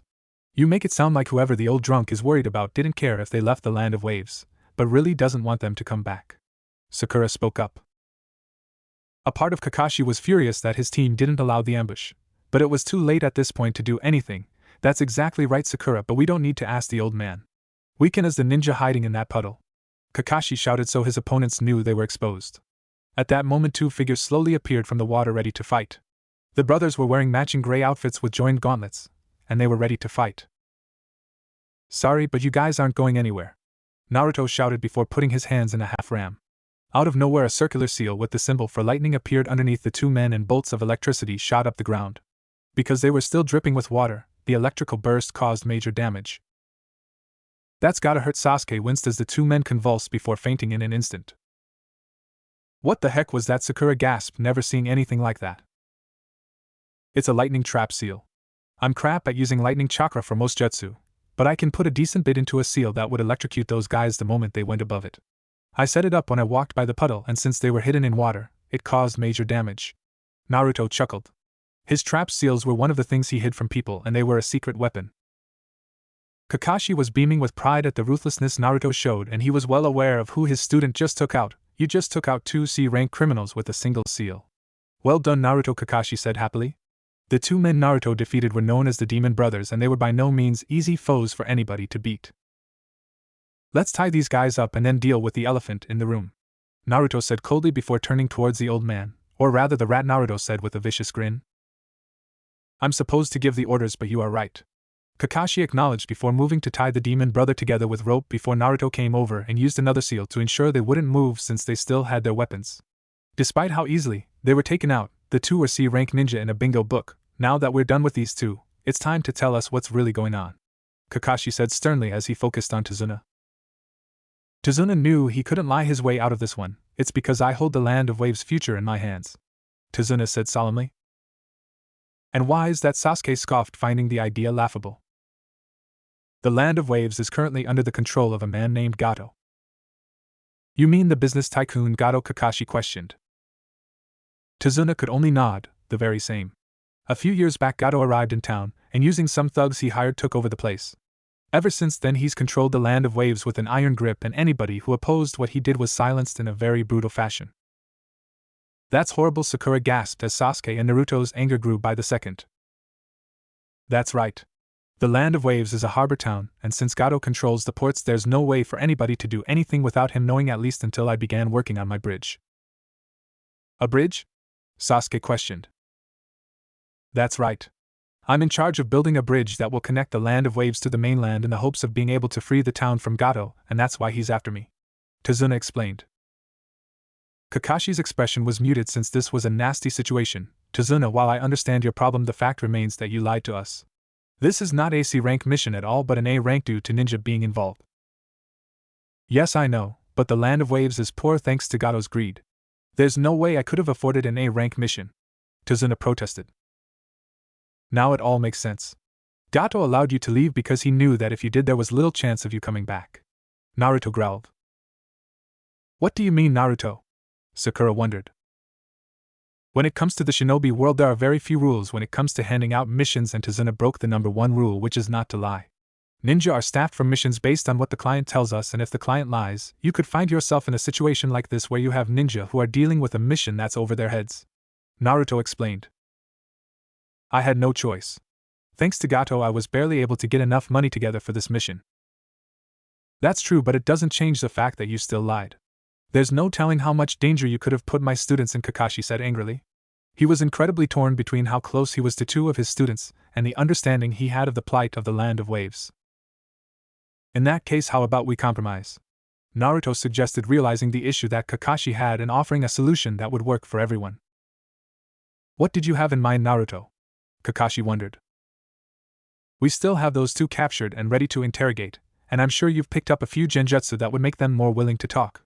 If they can give us a rough idea of who Gato has, we can determine how dangerous this really is. Gato probably assumed that he would fail and that the Demon Brothers would be enough to deal with what you would get on a C-rank mission. If they're all he's got, we're fine. If he's got more, we can find out and be better prepared. But what if he's got a lot more waiting for us? Sakura asked nervously. We call for backup, duh. Naruto shrugged. I agree with Naruto. We accepted this mission, lie or not, and if we complete it, the old man will pay the full price for not only us but any of the other forces. The Land of Waves is valuable if we can get it running again. Sasuke spoke up. Fine, but only because you said so, Sasuke. Sakura gave in. Naruto and Sasuke both chuckled before nodding towards their teacher. I don't like it, but fine. We defeated the Demon Brothers fairly easily, and that's the only reason I'm willing to do this, Kakashi answered. Thank you, Tazuna sighed, knowing that he dodged a bullet. Don't thank us yet, old man. If you screwed up too badly, we still might abandon you. Now, if you don't mind, I need to take a leak, Naruto replied before going into the bushes. Naruto! Sakura blushed. Good grief, Sasuke chuckled. While Naruto went to relieve himself, Kakashi interrogated the demon brothers. Scene skip. A smiling Naruto returned from his leak to find a frowning Kakashi. What did I miss? Naruto said nervously. Well, there's good news and bad news. The good news is that Gato only has one other ninja in his employment. The bad news is that it's Zabuza Momochi. I see. Naruto mentally cursed. Who's Zabuza Momochi? Sakura wondered. Zabuza Momochi is an A-rank ninja known as the Demon of the Hidden Mist, which if you knew the history of the Hidden Mist, you'd understand what a monster he is, Kakashi said calmly. What history?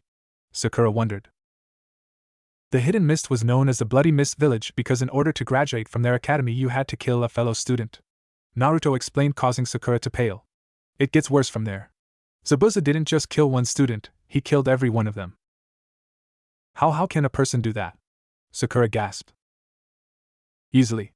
The ruthlessness that Zabuza used is something that's found in most shinobi from that era. We're much more relaxed now, but there's no doubt that shinobi like that exist. When I was your age, I was fighting in wars and Zabuza is from around my time, Kakashi said calmly. I see, Sakura said with her eyes wide. The ninja world was truly terrifying, and she was learning that soon. Well, let's get going. We don't know when Zabuza is coming, but I have little doubt we'll meet him soon enough, Kakashi acknowledged. Right, Team 7 shouted. Scene skip. Arriving in Wave was a relatively easy task, although given how hesitant Tazuna's friend was to help, it was clear that very few people believed